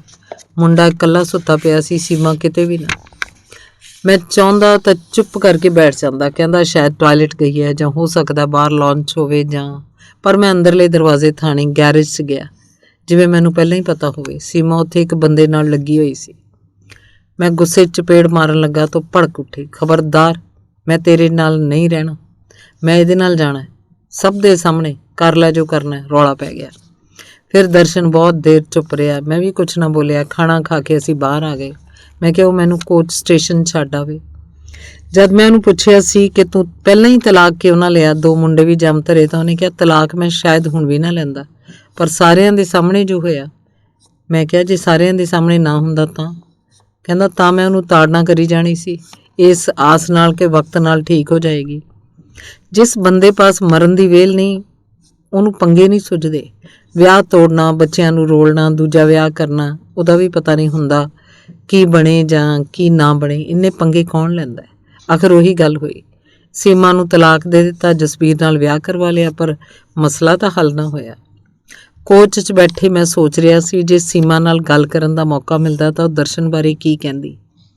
ਮੈਂ ਸੋਚ ਹੀ ਰਿਹਾ ਕਿ ਇੱਕ ਹੋਰ ਗੱਲ ਯਾਦ ਆ ਜਾਂਦੀ ਹੈ। ਦਰਸ਼ਨ ਨੇ ਦੱਸਿਆ ਸੀ ਕਿ ਉਸ ਦਿਨ ਫੰਕਸ਼ਨ ਵੇਲੇ ਜਦ ਸੀਮਾ ਨੇ ਸਾਰਿਆਂ ਦੇ ਸਾਹਮਣੇ ਕਿਹਾ ਕਰ ਲੈ ਜੋ ਕਰਨਾ, ਤਾਂ ਇੱਕ ਤੀਵੀਂ ਨੇ ਉੱਚੀ ਸਾਰੀ ਕਿਹਾ ਨੀ ਸ਼ਰਮਕਾਰ ਕੁਛ 2 ਤੇਰੇ ਮੁੰਡੇ। ਦਰਸ਼ਨ ਨੇ ਗੱਲ ਜਾਰੀ ਰੱਖਦਿਆਂ ਕਿਹਾ ਹਰਾਮ ਦੀ ਅੱਗੋਂ ਉਸ ਬੰਦੇ ਬਾਰੇ ਕਹਿਣ ਲੱਗੀ, ਮੈਂ ਇਹਨੂੰ ਬਥੇਰਾ ਰੋਕਿਆ ਪਰ ਇਹ ਪਿੱਛੇ ਹੀ ਪੈ ਗਿਆ, ਬਹਿ ਕੀ ਕਰਦੀ। ਤੇ ਦਰਸ਼ਨ ਨੇ ਸੀਮਾ ਦੀ ਕਹਾਣੀ ਸੁਣਾਉਣ ਬਾਅਦ ਨਹੀਂ ਪੁੱਛਿਆ, ਦੱਸੋ ਇਸ 'ਚ ਮੈਂ ਕਿੱਥੇ ਗਲਤ ਹਾਂ। ਇਸ ਸਵਾਲ ਦਾ ਉੱਤਰ ਸੁਣਨ ਲਈ ਉਹ ਮੈਨੂੰ ਰੁਕਣ ਲਈ ਕਹਿ ਰਿਹਾ ਸੀ। ਕਈ ਗੱਲਾਂ ਘਟਨਾ ਵਾਪਰਨ ਦੇ ਬਾਅਦ ਸੋਚ ਫਿਰਕੀ 'ਚ ਉੱਭਰਦੀਆਂ ਹਨ। ਕੋਚ 'ਚ ਬੈਠਾ ਮੈਂ ਇੱਕ ਡਾਇਲਾਗ ਦਰਸ਼ਨ ਲਈ ਤਿਆਰ ਕਰੀ ਬੈਠਾ, ਜੋ ਹੁਣ ਉਹਨੇ ਸੁਣ ਨਹੀਂ ਸਕਣਾ। ਤੇਰਾ ਤਾਂ ਆਪਣਾ ਸਾਰਾ ਕੁਝ ਆਰਜ਼ੀ ਹੈ, ਕੈਬ ਦਾ ਕੰਮ, ਬੀਵੀ, ਬੱਚੇ, ਘਰ, ਵਿਆਹ। ਇਹ ਸੁਣ ਕੇ ਸ਼ਾਇਦ ਉਹ ਮੈਨੂੰ ਪੁੱਛਦਾ, ਇਸ 'ਚ ਮੇਰਾ ਕੀ ਕਸੂਰ ਹੈ। ਮੇਰੇ ਪਾਸ ਇਹਦਾ ਜਵਾਬ ਨਹੀਂ ਸੀ ਹੋਣਾ। ਅਗਲਾ ਅੰਗ ਹੈ ਕਿੱਸਾ ਇੱਕ ਪੋਸਟ ਮਾਡਰਨ ਬੰਦੇ ਦਾ। ਇਹ ਕੈਲੀਫੋਰਨੀਆ ਦਾ ਮੁੱਖ ਨਗਰ ਸਨ ਫਰਾਂਸਿਸਕੋ ਹੈ। ਸ਼ਾਮ ਦਾ ਵੇਲਾ ਹੈ। ਮੈਂ ਆਪਣੇ ਮਿੱਤਰ ਸੁਖਵੰਤ ਬਰਾੜ ਪਾਸ ਬੈਠਾ। ਇਹਨੂੰ ਮੈਂ ਖਾਲਸਾ ਕਾਲਜ ਅੰਮ੍ਰਿਤਸਰ ਦੇ ਦਿਨਾਂ ਤੋਂ ਜਾਣਦਾ। ਪਿਛਲੀ ਅਮਰੀਕਾ ਫੇਰੀ ਵੇਲੇ ਮੈਂ ਇਹਦੇ ਕੋਲ ਕੁਝ ਦਿਨ ਗੁਜ਼ਾਰੇ, ਹੁਣ ਫੇਰ ਆਇਆ। ਇਹਨੇ ਸਾਰਾ ਹਫ਼ਤਾ ਕੰਮ 'ਤੇ ਨਹੀਂ ਜਾਣਾ, ਜਿਹਦਾ ਮੈਨੂੰ ਫਾਇਦਾ ਹੈ। ਇਹਨੇ ਡਾਕਟਰ ਦੇ ਮਸ਼ਵਰੇ ਨਾਲ ਛੁੱਟੀ ਲੈ ਰੱਖੀ ਹੈ। ਇੱਕ ਘਟਨਾ ਵਾਪਰੀ ਹੈ ਇਹਦੇ ਨਾਲ, ਘਟਨਾ ਗੰਭੀਰ ਹੈ। ਮੈਂ ਚਾਹੁੰਦਾ ਇਹ ਆਪ ਇਹਦੇ ਬਾਰੇ ਦੱਸੇ। ਜੋ ਮੈਂ ਸੁਣਿਆ ਗਲਤ ਨਿਕਲੇ, ਇਹਦੇ ਨਾਲ ਮੈਂ ਵਕਤ ਗੁਜ਼ਾਰਨਾ ਹੈ, ਇਕੱਠੇ ਖਾਣਾ ਪੀਣਾ, ਘੁੰਮਣਾ, ਗੱਲਾਂ ਕਰਨੀਆਂ। ਮੈਂ ਨਹੀਂ ਚਾਹੁੰਦਾ ਇਹ ਘਟਨਾ ਮੇਰੀ ਸੋਚ ਫਿਰਕੇ ਨੂੰ ਟੁੱਕਦੀ ਰਹੇ। ਵੈਨਕੂਵਰ ਪੁੱਜ ਕੇ ਮੈਨੂੰ ਪਤਾ ਲੱਗਾ ਕਿ ਇਹਦੇ 'ਤੇ ਇੱਕ ਬੰਦੇ ਨੇ ਤਲਵਾਰ ਨਾਲ ਹਮਲਾ ਕੀਤਾ। ਇਹ ਤੇਜ਼ੀ ਨਾਲ ਕਾਰ 'ਚ ਜਾ ਬੈਠਾ, ਦੌੜ ਗਿਆ। ਤਲਵਾਰ ਘੁਮਾਉਣ ਵਾਲਾ ਅੰਮ੍ਰਿਤਧਾਰੀ ਸਿੰਘ ਇਹਦੀ ਪਤਨੀ ਪਰਮਜੀਤ ਦਾ ਭਰਾ ਗਾਲਾਂ ਕੱਢਦਾ ਪਿੱਛੇ ਆਇਆ। ਅੱਜ ਏਅਰਪੋਰਟ ਤੋਂ ਆਉਂਦਿਆਂ ਰਾਹ 'ਚ ਮੈਂ ਸੁਖਵੰਤ ਨੂੰ ਪੁੱਛਿਆ, ਪਰਮਜੀਤ ਦਾ ਕੀ ਹਾਲ ਹੈ? ਕਹਿਣ ਲੱਗਾ, ਕਿਹੜੀ ਪਰਮਜੀਤ? ਜਿਹੜਾ ਬੰਦਾ ਆਪਣੀ ਬੀਵੀ ਪਰਮਜੀਤ ਬਾਰੇ ਕਹੇ ਕਿਹੜੀ ਪਰਮਜੀਤ, ਤਦ ਇਹੀ ਨਤੀਜਾ ਕੱਢਿਆ ਜਾ ਸਕਦਾ ਹੈ ਕਿ ਉਹ ਇਸ ਮਸਲੇ ਬਾਰੇ ਕੁਝ ਬੋਲਣਾ ਨਹੀਂ ਚਾਹੁੰਦਾ। ਮੈਂ ਮਨ 'ਚ ਇੱਕ ਪੱਕ ਕਰ ਲਈ ਕਿ ਇਹਨੂੰ ਹੁਣ ਨਿੱਜੀ ਸਵਾਲ ਨਹੀਂ ਕਰਨਾ। ਉਹ ਤਾਂ ਉੱਕਾ ਨਹੀਂ ਪੁੱਛਣਾ ਕਿ ਇਹਦੇ 'ਤੇ ਉਸ ਅੰਮ੍ਰਿਤਧਾਰੀ ਸਿੰਘ ਨੇ ਤਲਵਾਰ ਨਾਲ ਹਮਲਾ ਕਿਉਂ ਕੀਤਾ। ਪੁੱਛਣ ਦਾ ਮਤਲਬ ਹੈ ਜ਼ਖਮ ਕੁਰੇਦਣਾ। ਮਹਿਮਾਨ ਇਹੋ ਜਿਹੀ ਖੁੱਲ੍ਹ ਨਹੀਂ ਲੈ ਸਕਦਾ। ਲਟੋਰੀ ਦੌਰਾਨ ਇੱਦਾਂ ਵੀ ਹੁੰਦਾ, ਕੱਚੀ ਪੱਕੀ ਜਾਣਕਾਰੀ ਮਿਲਦੀ ਰਹਿੰਦੀ ਹੈ। ਕੋਈ ਚੁੱਪ ਕਰ ਜਾਂਦਾ ਹੈ, ਕੋਈ ਗੱਲ ਲੁਕਾ ਲੈਂਦਾ ਹੈ। ਅਸਲ ਗੱਲ ਪੁੱਛੀ ਨਹੀਂ ਜਾ ਸਕਦੀ।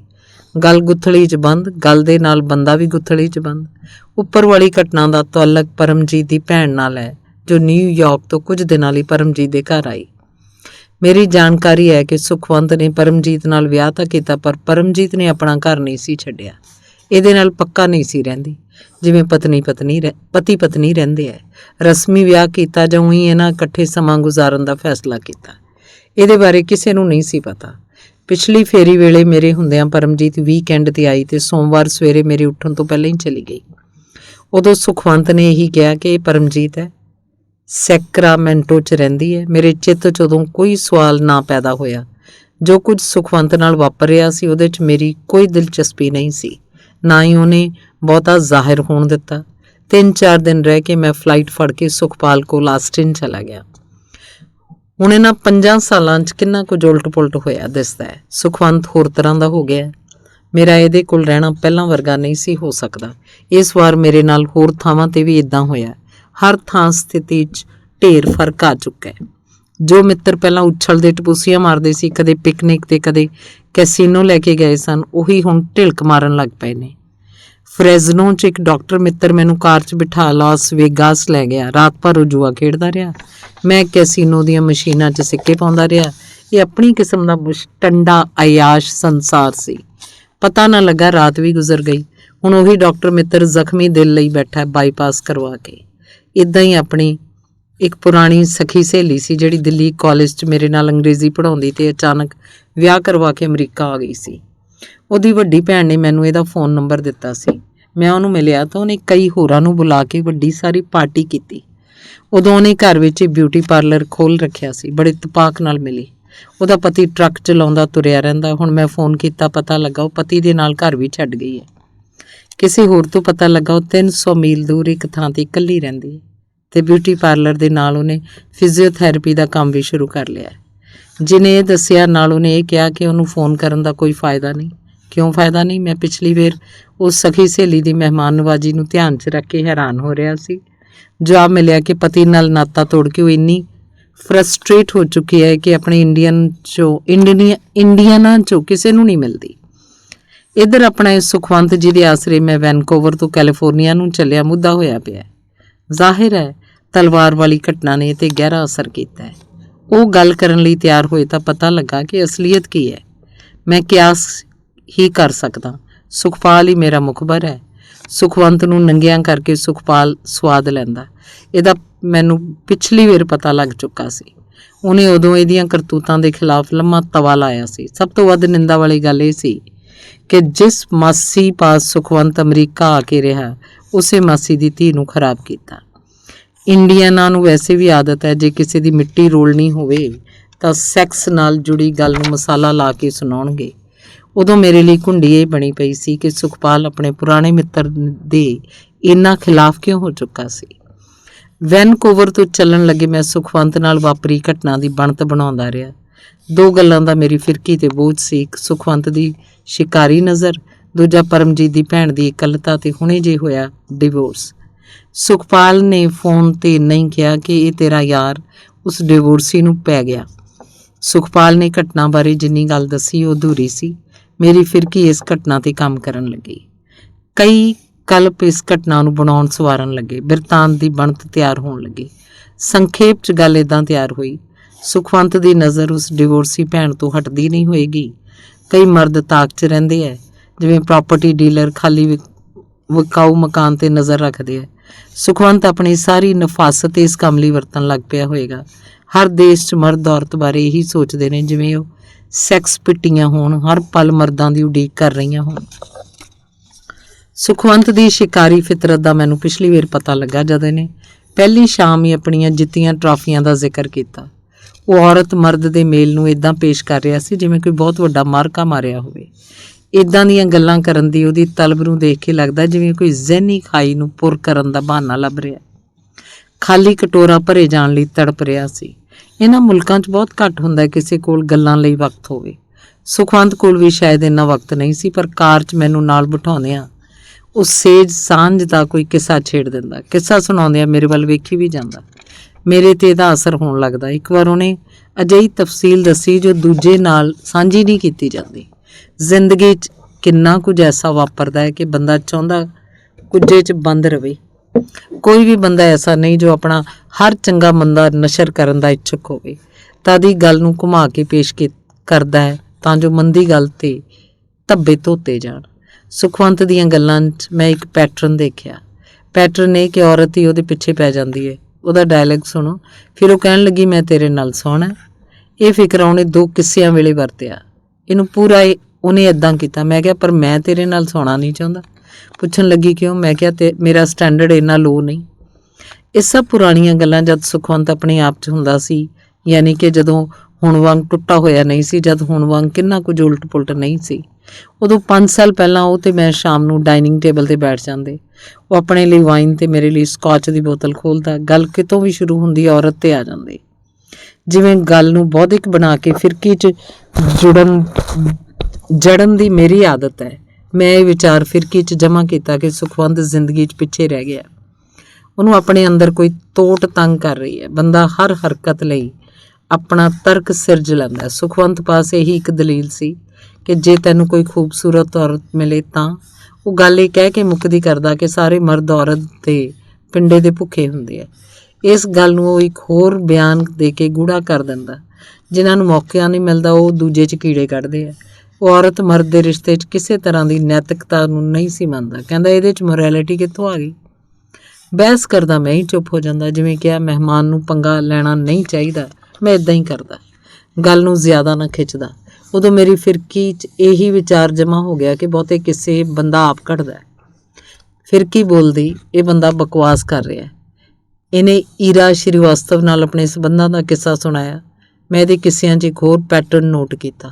ਆਪ ਹੀ ਇਹ ਨਾਇਕ ਹੈ, ਆਪ ਕਿੱਸਾ ਬਣਾਉਣ ਵਾਲਾ, ਕਿਸੇ 'ਚ ਜੋ ਮਰਜ਼ੀ ਜੜੀ ਜਾਵੇ। ਸ਼ਾਇਦ ਇਹ ਬੰਦਾ ਇੰਨਾ ਤੀਵੀਂ ਬਾਜ਼ ਨਹੀਂ ਜਿੰਨਾ ਇਹ ਜ਼ਾਹਿਰ ਕਰਦਾ ਹੈ। ਸੁਖਵੰਤ ਨੇ 3 ਔਰਤਾਂ ਨਾਲ ਸ਼ਾਦੀ ਕੀਤੀ। ਤਿੰਨੋਂ ਵਾਰ ਸ਼ਾਦੀ ਟੁੱਟ ਗਈ। ਮੈਂ ਇਹਦੇ ਕੋਲ ਦੋਵੇਂ ਵਾਰ ਇਸ ਪੱਖੋਂ ਮਾੜੇ ਦਿਨਾਂ 'ਚ ਆਇਆ। ਪਿਛਲੀ ਵਾਰ ਆਇਆ ਤਾਂ ਦੂਜੀ ਬੀਵੀ ਨਾਲ ਅਣਬਣ ਹੋ ਚੁੱਕੀ ਸੀ। ਪਰਮਜੀਤ ਇਹਦੇ ਕੋਲ ਆਉਂਦੀ ਸੀ। ਹੁਣ ਤਲਵਾਰ ਵਾਲੀ ਘਟਨਾ ਵਾਪਰ ਗਈ। ਇੱਕ ਗੱਲ ਦੀ ਹੋਰ ਇਹ ਸਮਝ ਪਈ ਕਿ ਇੱਕ ਪਾਸੇ ਇਹ ਸ਼ਾਦੀ ਕਰਵਾਉਂਦਾ ਹੈ, ਨਾਲੋਂ ਨਾਲ ਕਿਸੇ ਹੋਰ ਨਾਲ ਦੋਸਤੀ ਪੀਡੀ ਕਰੀ ਜਾਂਦਾ ਹੈ। ਸ਼ਾਦੀ ਬਾਹਰੇ ਰਿਸ਼ਤਿਆਂ ਬਾਰੇ ਤਾਂ ਮੈਨੂੰ ਪਿਛਲੀ ਵਾਰ ਦੱਸਦਾ ਰਿਹਾ, ਪਰ ਜਿਸ ਨਾਲ ਸ਼ਾਦੀ ਹੋਈ ਹੁੰਦੀ ਤੇ ਟੁੱਟ ਜਾਂਦੀ ਉਹਦੇ ਬਾਰੇ ਚੁੱਪ। ਸ਼ਾਦੀ ਬਾਹਰੇ ਰਿਸ਼ਤਿਆਂ ਦਾ ਹੀ ਇਹ ਜ਼ਿਕਰ ਕਿਉਂ ਕਰਦਾ? ਜਦ ਮੈਂ ਇਹਦੇ ਕੋਲ ਰਹਿ ਕੇ ਆਸਟਿਨ ਗਿਆ ਤਾਂ ਸੁਖਪਾਲ ਨੇ ਇਹਦੀਆਂ ਚੱਕਰੀਆਂ ਘੁਮਾਤੀਆਂ। ਇਹਦੀਆਂ ਮਾਰੀਆਂ ਮੱਲਾਂ ਨੂੰ ਮਿੱਟੀ 'ਚ ਰੋਲ ਦਿੱਤਾ। ਸੁਖਪਾਲ ਆਪਣੇ ਨਜ਼ਰੀਏ ਤੋਂ ਇਹਦੀਆਂ ਕਰਤੂਤਾਂ ਦੱਸਣ ਲੱਗਾ। ਗੱਲਾਂ ਬਾਤਾਂ 'ਚ ਸੁਖਵੰਤ ਨੇ ਪੋਸਟ ਮਾਡਰਨ ਸ਼ਬਦ ਵਰਤਿਆ, ਪਰ ਮੈਨੂੰ ਢਾਉਣ ਦੇ ਇਰਾਦੇ ਨਾਲ ਮੈਂ ਇਹਦੀ ਜੀਵਨ ਸ਼ੈਲੀ ਤੇ ਆਪਣੀ ਰਾਏ ਪ੍ਰਗਟ ਕਰਨ ਲੱਗਾ ਤਾਂ ਇਹਨੂੰ ਪੱਕ ਹੋ ਗਈ ਕਿ ਮੈਂ ਇਹਦੇ ਵਿਹਾਰ ਨੂੰ ਚੰਗਾ ਨਹੀਂ ਸਮਝਦਾ। ਇਹ ਮੇਰੀ ਟਿੱਪਣੀ ਨੂੰ ਆਪਣੇ ਤੇ ਅਟੈਕ ਸਮਝਣ ਲੱਗ ਪਿਆ। ਮੈਨੂੰ ਡੇਗਣ ਲਈ ਇਹਨੇ ਪੱਤਾ ਵਰਤਿਆ। ਤੂੰ ਕਿਹੜੇ ਯੁੱਗ 'ਚ ਰਹਿ ਰਿਹਾ ਹੈ? ਸ਼ਿਕਾਰੀ ਕਿਸਮ ਦੇ ਬੰਦੇ ਮੈਂ ਇੰਡੀਆ 'ਚ ਵੀ ਦੇਖੇ ਨੇ, ਖਾਸ ਕਰਕੇ ਦਿੱਲੀ, ਬੰਬਈ ਵਰਗੇ ਵੱਡੇ ਸ਼ਹਿਰਾਂ 'ਚ। ਦਿਨੋਂ ਦਿਨ ਨਿੱਕੇ ਸ਼ਹਿਰਾਂ 'ਚ ਵੀ ਪੁਰਾਣੀ ਜੀਵਨ ਸ਼ੈਲੀ ਟੁੱਟ ਰਹੀ ਹੈ। ਅਕਸਰ ਇਹੋ ਜਿਹੇ ਮਰਦ ਮਿਲਦੇ ਨੇ ਜਿਨ੍ਹਾਂ ਦਾ ਮਿਸ਼ਨ ਸੁਖਵੰਤ ਵਾਲਾ ਹੁੰਦਾ ਹੈ। ਇੰਡੀਆ 'ਚ ਅਜਿਹੇ ਬੰਦੇ ਬਦਨਾਮੀ ਸਿਹੇੜਦੇ ਨੇ, ਚੁੱਪ ਰਹਿੰਦੇ ਨੇ, ਪਰ ਸੁਖਵੰਤ 'ਚ ਇੱਕ ਫਰਕ ਹੈ। ਇਹਦੇ ਕੋਲ ਆਪਣੀ ਜੀਵਨ ਸ਼ੈਲੀ ਦਾ ਤਰਕ ਹੈ। ਇੰਡੀਆ 'ਚ ਕਿਸੇ ਦੀ ਪਿੱਠ ਪਿੱਛੇ ਉਹਨੂੰ ਤੀਵੀਂਬਾਜ਼ ਕਹਿ ਕੇ ਚਰਿੱਤਰਹੀਣ ਦੱਸਿਆ ਜਾਂਦਾ ਹੈ। ਸੁਖਵੰਤ ਇਸ ਸਭ ਕੁਝ ਨੂੰ ਇੰਡੀਅਨ ਬੁਲਸ਼ਿਟ ਕਹਿੰਦਾ ਹੈ। ਸਾਰੀਆਂ ਗੱਲਾਂ ਜੋ ਪਿਛਲੀ ਵਾਰ ਹੋਈਆਂ ਉਹਨਾਂ ਦਾ ਜ਼ਿਕਰ ਹੇਠ ਆਉਂਦਾ ਹੀ ਜਾਣਾ ਹੈ। ਵੱਖਰੀ ਗੱਲ ਇਹ ਹੈ ਕਿ ਸੁਖਵੰਤ ਇੱਕ ਬੁੱਧੀਜੀਵੀ ਵਾਂਗ ਔਰਤ ਮਰਦ ਦੇ ਰਿਸ਼ਤੇ ਬਾਰੇ ਬਹਿਸ ਕਰਦਾ ਹੈ ਤੇ ਗੱਲ ਨੂੰ ਠੋਕ ਕੇ ਪੇਸ਼ ਕਰਦਾ, ਜਿਵੇਂ ਪਿਛਲੀ ਵੇਰੇ ਦੇ ਨਾਲ ਬਹਿਸ ਦੌਰਾਨ ਮੈਂ ਦੇਖਿਆ। ਪਰ ਇਹਨੂੰ ਹੁਣ ਕੀ ਸੱਪ ਸੁੰਘ ਗਿਆ, ਇਹ ਗੱਲ ਮੇਰੇ ਲਈ ਪਰੇਸ਼ਾਨੀ ਦਾ ਕਾਰਨ ਬਣੀ ਹੋਈ ਹੈ। ਹੁਣ ਸ਼ਾਮ ਦਾ ਵੇਲਾ ਹੈ। ਪਿਛਲੀ ਵਾਰ ਵਾਂਗ ਹੀ ਅਸੀਂ ਟੇਬਲ ਦੁਆਲੇ ਬੈਠੇ ਹਾਂ, ਪਰ ਮਾਹੌਲ ਪਹਿਲਾਂ ਵਰਗਾ ਨਹੀਂ ਹੈ। ਉਹਦੇ ਅੰਦਰ ਜੋ ਵਾਪਰ ਰਿਹਾ ਹੈ, ਉਹਦੀਆਂ ਵਾਈਬ੍ਰੇਸ਼ਨ ਮਾਹੌਲ 'ਚ ਮੁਗੋਰੇ ਕਰੀ ਜਾ ਰਹੀਆਂ। ਮੈਂ ਚਾਹੁੰਦਾ ਇਹ ਗੱਲਾਂ ਕਰਨੀਆਂ ਸ਼ੁਰੂ ਕਰੇ। ਬੰਦੇ ਦੇ ਅੰਦਰ ਕੁਝ ਤਿੜਕ ਜਾਂਦਾ ਹੈ। ਉੱਤੋਂ ਭਾਵੇਂ ਜੋ ਗਲਪ ਆਪਣੇ ਬਾਰੇ ਮਰਜ਼ੀ ਸਿਰਜੀ ਜਾਵੇ, ਚਿਣਗ ਗਾਇਬ ਹੋ ਜਾਂਦੀ ਹੈ। ਪਿਛਲੀ ਵਾਰ ਆਪਣੀਆਂ ਜਿੱਤਾਂ ਦੇ ਕਿੱਸੇ ਸੁਣਾ ਕੇ ਇਹ ਆਪਣੇ ਆਪ ਨੂੰ ਕਾਇਮ ਰੱਖਣ ਲਈ ਗਲਪ ਹੀ ਤਾਂ ਸਿਰਜ ਰਿਹਾ ਸੀ। ਕਮਾਲ ਫਿਰ ਇਹ ਕਿ ਔਰਤ ਮਰਦ ਦੇ ਰਿਸ਼ਤੇ ਬਾਰੇ ਆਪਣੀ ਗੱਲ ਨੂੰ ਠੋਕ ਕੇ ਵੀ ਕਹੀ ਜਾਂਦਾ ਹੈ। ਹੁਣ ਇੱਦਾਂ ਦਾ ਕੁਝ ਵੀ ਨਹੀਂ ਵਾਪਰ ਰਿਹਾ। ਇਸ ਗੱਲ ਨੇ ਮੈਨੂੰ ਬੇਚੈਨ ਕੀਤਾ ਹੋਇਆ। ਬਾਅਦ ਦੁਪਹਿਰ ਏਅਰਪੋਰਟ 'ਤੇ ਲੈਣ ਆਇਆ ਤਾਂ ਇਹਦਾ ਹੁਲੀਆ ਵਿਗੜਿਆ ਹੋਇਆ ਸੀ। ਸ਼ੇਵ ਨਹੀਂ ਸੀ ਕੀਤੀ ਹੋਈ, ਅੱਖਾਂ ਲਾਲ ਜਿਵੇਂ ਰੋ ਕੇ ਹਟਿਆ ਹੋਵੇ। ਰਸਤੇ 'ਚ ਬੋਲਣ ਲਈ ਤਿਆਰ ਨਹੀਂ ਸੀ। ਘਰ ਪੁੱਜੇ ਆਪਣੇ ਕਮਰੇ 'ਚ ਚਲਾ ਗਿਆ ਤੇ ਕਿਹਾ ਮੈਂ ਸੌਣਾ। ਮੈਨੂੰ ਕਿਹਾ ਫਰਿੱਜ 'ਚ ਸਭ ਕੁਝ ਪਿਆ, ਚਾਹ ਟੋਸਟ ਬਣਾ ਲੈ, ਬੀਅਰ ਵੀ ਪਈ ਹੈ, ਤੈਨੂੰ ਕਿਚਨ ਦਾ ਸਾਰਾ ਕੁਝ ਪਤਾ ਹੀ ਹੈ। ਪਿਛਲੀ ਵਾਰ ਮੈਂ ਕਿਚਨ 'ਚ ਖਾਣਾ ਤਿਆਰ ਕਰ ਲੈਂਦਾ। ਆ ਕੇ ਜਿਸ ਕਮਰੇ 'ਚ ਮੈਂ ਆਰਾਮ ਕਰਨ ਲਈ ਲੇਟਿਆ, ਇਹ ਪਿਛਲੀ ਵੇਰ ਵਾਲਾ ਹੀ ਹੈ। ਉਦੋਂ ਮੈਂ ਇੱਥੇ ਹੀ ਸੁੱਤਾ ਸੀ। ਸੁਖਵੰਤ ਨੇ ਉਦੋਂ ਕਿਹਾ ਇਸ ਬੈੱਡ 'ਤੇ ਪੰਜਾਬ ਤੋਂ ਕਈ ਲੀਡਰ ਆ ਕੇ ਸੌਂਦੇ ਰਹੇ। ਫਿਰ ਡਾਇਲੌਗ ਦਾ ਦੂਜਾ ਹਿੱਸਾ ਗੋਰੀਆਂ ਵੀ। ਪਤਾ ਨਹੀਂ ਉਹਨੇ ਪੂਰਾ ਡਾਇਲੌਗ ਕਿਉਂ ਨਹੀਂ ਬੋਲਿਆ, ਪਰ ਮੇਰੀ ਫਿਰਕੀ ਨੇ ਤੁਰੰਤ ਲਘੂ ਬਿਰਤਾਂਤ ਤਿਆਰ ਕਰ ਲਿਆ। ਅਮਰੀਕਾ 'ਚ ਕਈ ਏਜੰਸੀਆਂ ਨੇ, ਫੋਨ ਕਰਨ 'ਤੇ ਮੰਗ ਅਨੁਸਾਰ ਕੁੜੀ ਆ ਜਾਂਦੀ ਹੈ। ਸੁਖਵੰਤ ਇਹ ਗੱਲ ਕਿਸੇ ਹੋਰ ਪ੍ਰਸੰਗ 'ਚ ਕਹਿ ਚੁੱਕਾ ਸੀ। ਫਿਰਕੀ ਦਾ ਕੰਮ ਇੱਦਾਂ ਦੀ ਜੋੜ ਤੋੜ ਕਰਨਾ ਹੁੰਦਾ, ਇਸ ਗੱਲੋਂ ਇਹ ਤਿਆਰ ਬਰ ਤਿਆਰ ਰਹਿੰਦੀ ਹੈ। ਮੈਨੂੰ ਲੱਗਾ ਜਿਵੇਂ ਮੈਂ ਗੁੰਬਦ 'ਚ ਹਾਂ, ਆਲੇ ਦੁਆਲੇ ਕੋਈ ਨਹੀਂ, ਨਾ ਆਵਾਜ਼ ਨਾ ਹਰਕਤ। ਖਿੜਕੀ ਤੋਂ ਬਾਹਰ ਬੇਆਵਾਜ਼ ਕਾਰ ਲੰਘ ਜਾਂਦੀ ਹੈ। ਸਾਫ਼ ਸੁਥਰਾ ਵਾਤਾਵਰਨ, ਵੱਡੇ ਮਕਾਨ, ਬਾਹਰ ਲਿਸ਼ਕਦੀਆਂ ਕਾਰਾਂ। ਅਜੀਬ ਸਥਿਤੀ 'ਚ ਮੈਂ ਆਉਂਦਿਆਂ ਹੀ ਫਸ ਗਿਆ। ਬੈੱਡ 'ਤੇ ਆਰਾਮ ਕਰਦਿਆਂ ਇਹ ਪੁਰਾਣਾ ਡਾਇਲਾਗ ਉੱਡਣ ਲੱਗਾ, ਮਿਸਟਰ ਮੋਰੈਲਿਟੀ, ਹਮਾਮ 'ਚ ਸਭ ਨੰਗੇ ਨੇ। ਇਹਦੇ ਕਦੋਂ ਕਿਸ ਪ੍ਰਸੰਗ 'ਚ ਕਿਹਾ ਸੀ ਯਾਦ ਨਹੀਂ ਸੀ ਆ ਰਿਹਾ। ਸ਼ਾਇਦ ਇਹ ਡਾਇਲਾਗ ਸੁਖਵੰਤ ਨੇ ਕਿਸੇ ਬਹਿਸ ਤੋਂ ਬਾਅਦ ਜਦ ਮੈਂ ਸੌਣ ਲਈ ਉੱਠਿਆ ਤਾਂ ਬੋਲਿਆ ਸੀ। ਵੈਨਕੂਵਰ 'ਚ ਤਲਵਾਰਬਾਰੀ ਘਟਨਾ ਦਾ ਪਤਾ ਲੱਗਾ ਜਦ ਮੈਂ ਸੁਖਪਾਲ ਨੂੰ ਫੋਨ ਕੀਤਾ। ਉਹਨੇ ਦੱਸਿਆ ਇਹਦੀ ਬੀਵੀ ਪਰਮਜੀਤ ਦਾ ਨਿੱਕਾ ਭਰਾ, ਜੋ ਆਪਣੇ ਆਪ ਨੂੰ ਪੰਥ ਸੇਵਕ ਦੱਸਦਾ ਹੈ, ਦਿਨ ਗੁਰਦੁਆਰੇ 'ਚ ਸੇਵਾ ਸੰਭਾਲ ਕਰਦਿਆਂ ਗੁਜ਼ਾਰਦਾ ਹੈ, ਆਪਣੇ ਆਪ 'ਚ ਮਸਤ ਰਹਿੰਦਾ ਹੈ। ਉਹ ਬੰਦਾ ਸੁਖਵੰਤ ਨੂੰ ਪਸੰਦ ਨਹੀਂ ਕਰਦਾ। ਜਿਵੇਂ ਕਿਹਾ, ਮਨਪ੍ਰੀਤ ਨਾਲ ਤਲਾਕ ਤੋਂ ਬਾਅਦ ਇਹਨਾਂ ਨੇ ਆਪਣੇ ਵਿਆਹ ਦਾ ਐਲਾਨ ਹੀ ਕੀਤਾ। ਵਿਆਹ ਕਿੱਥੇ ਕਰਵਾਇਆ, ਕੋਰਟ 'ਚ ਜਾਂ ਗੁਰਦੁਆਰੇ ਕਰਵਾਇਆ ਜਾਂ ਨਹੀਂ ਕਰਵਾਇਆ, ਨਾ ਭਰਾ ਨੂੰ ਪਤਾ ਨਾ ਕਿਸੇ ਹੋਰ ਨੂੰ। ਨਿੱਕਾ ਭਰਾ ਹੋਣ ਕਰਕੇ ਸਿੰਘ ਚੁੱਪ ਸੀ। ਰਹਿੰਦੇ ਪਰਮਜੀਤ ਤੇ ਸੁਖਵੰਤ ਆਪੋ ਆਪਣੇ ਸ਼ਹਿਰਾਂ 'ਚ 3 ਘੰਟਿਆਂ ਦੀ ਦੂਰੀ 'ਤੇ ਸਨ। ਤੇ ਜਦ ਘਰ 'ਚ ਨਿਊਯਾਰਕ ਵਾਲੀ ਭੈਣ ਆਈ ਤਾਂ ਸੁਖਵੰਤ ਨੇ ਕੰਮ ਤੋਂ ਆਫ ਕਰਕੇ ਗੇੜਾ ਮਾਰਨਾ ਸ਼ੁਰੂ ਕਰ ਦਿੱਤਾ। ਤਲਵਾਰਬਾਰੀ ਘਟਨਾ ਉਦੋਂ ਵਾਪਰੀ।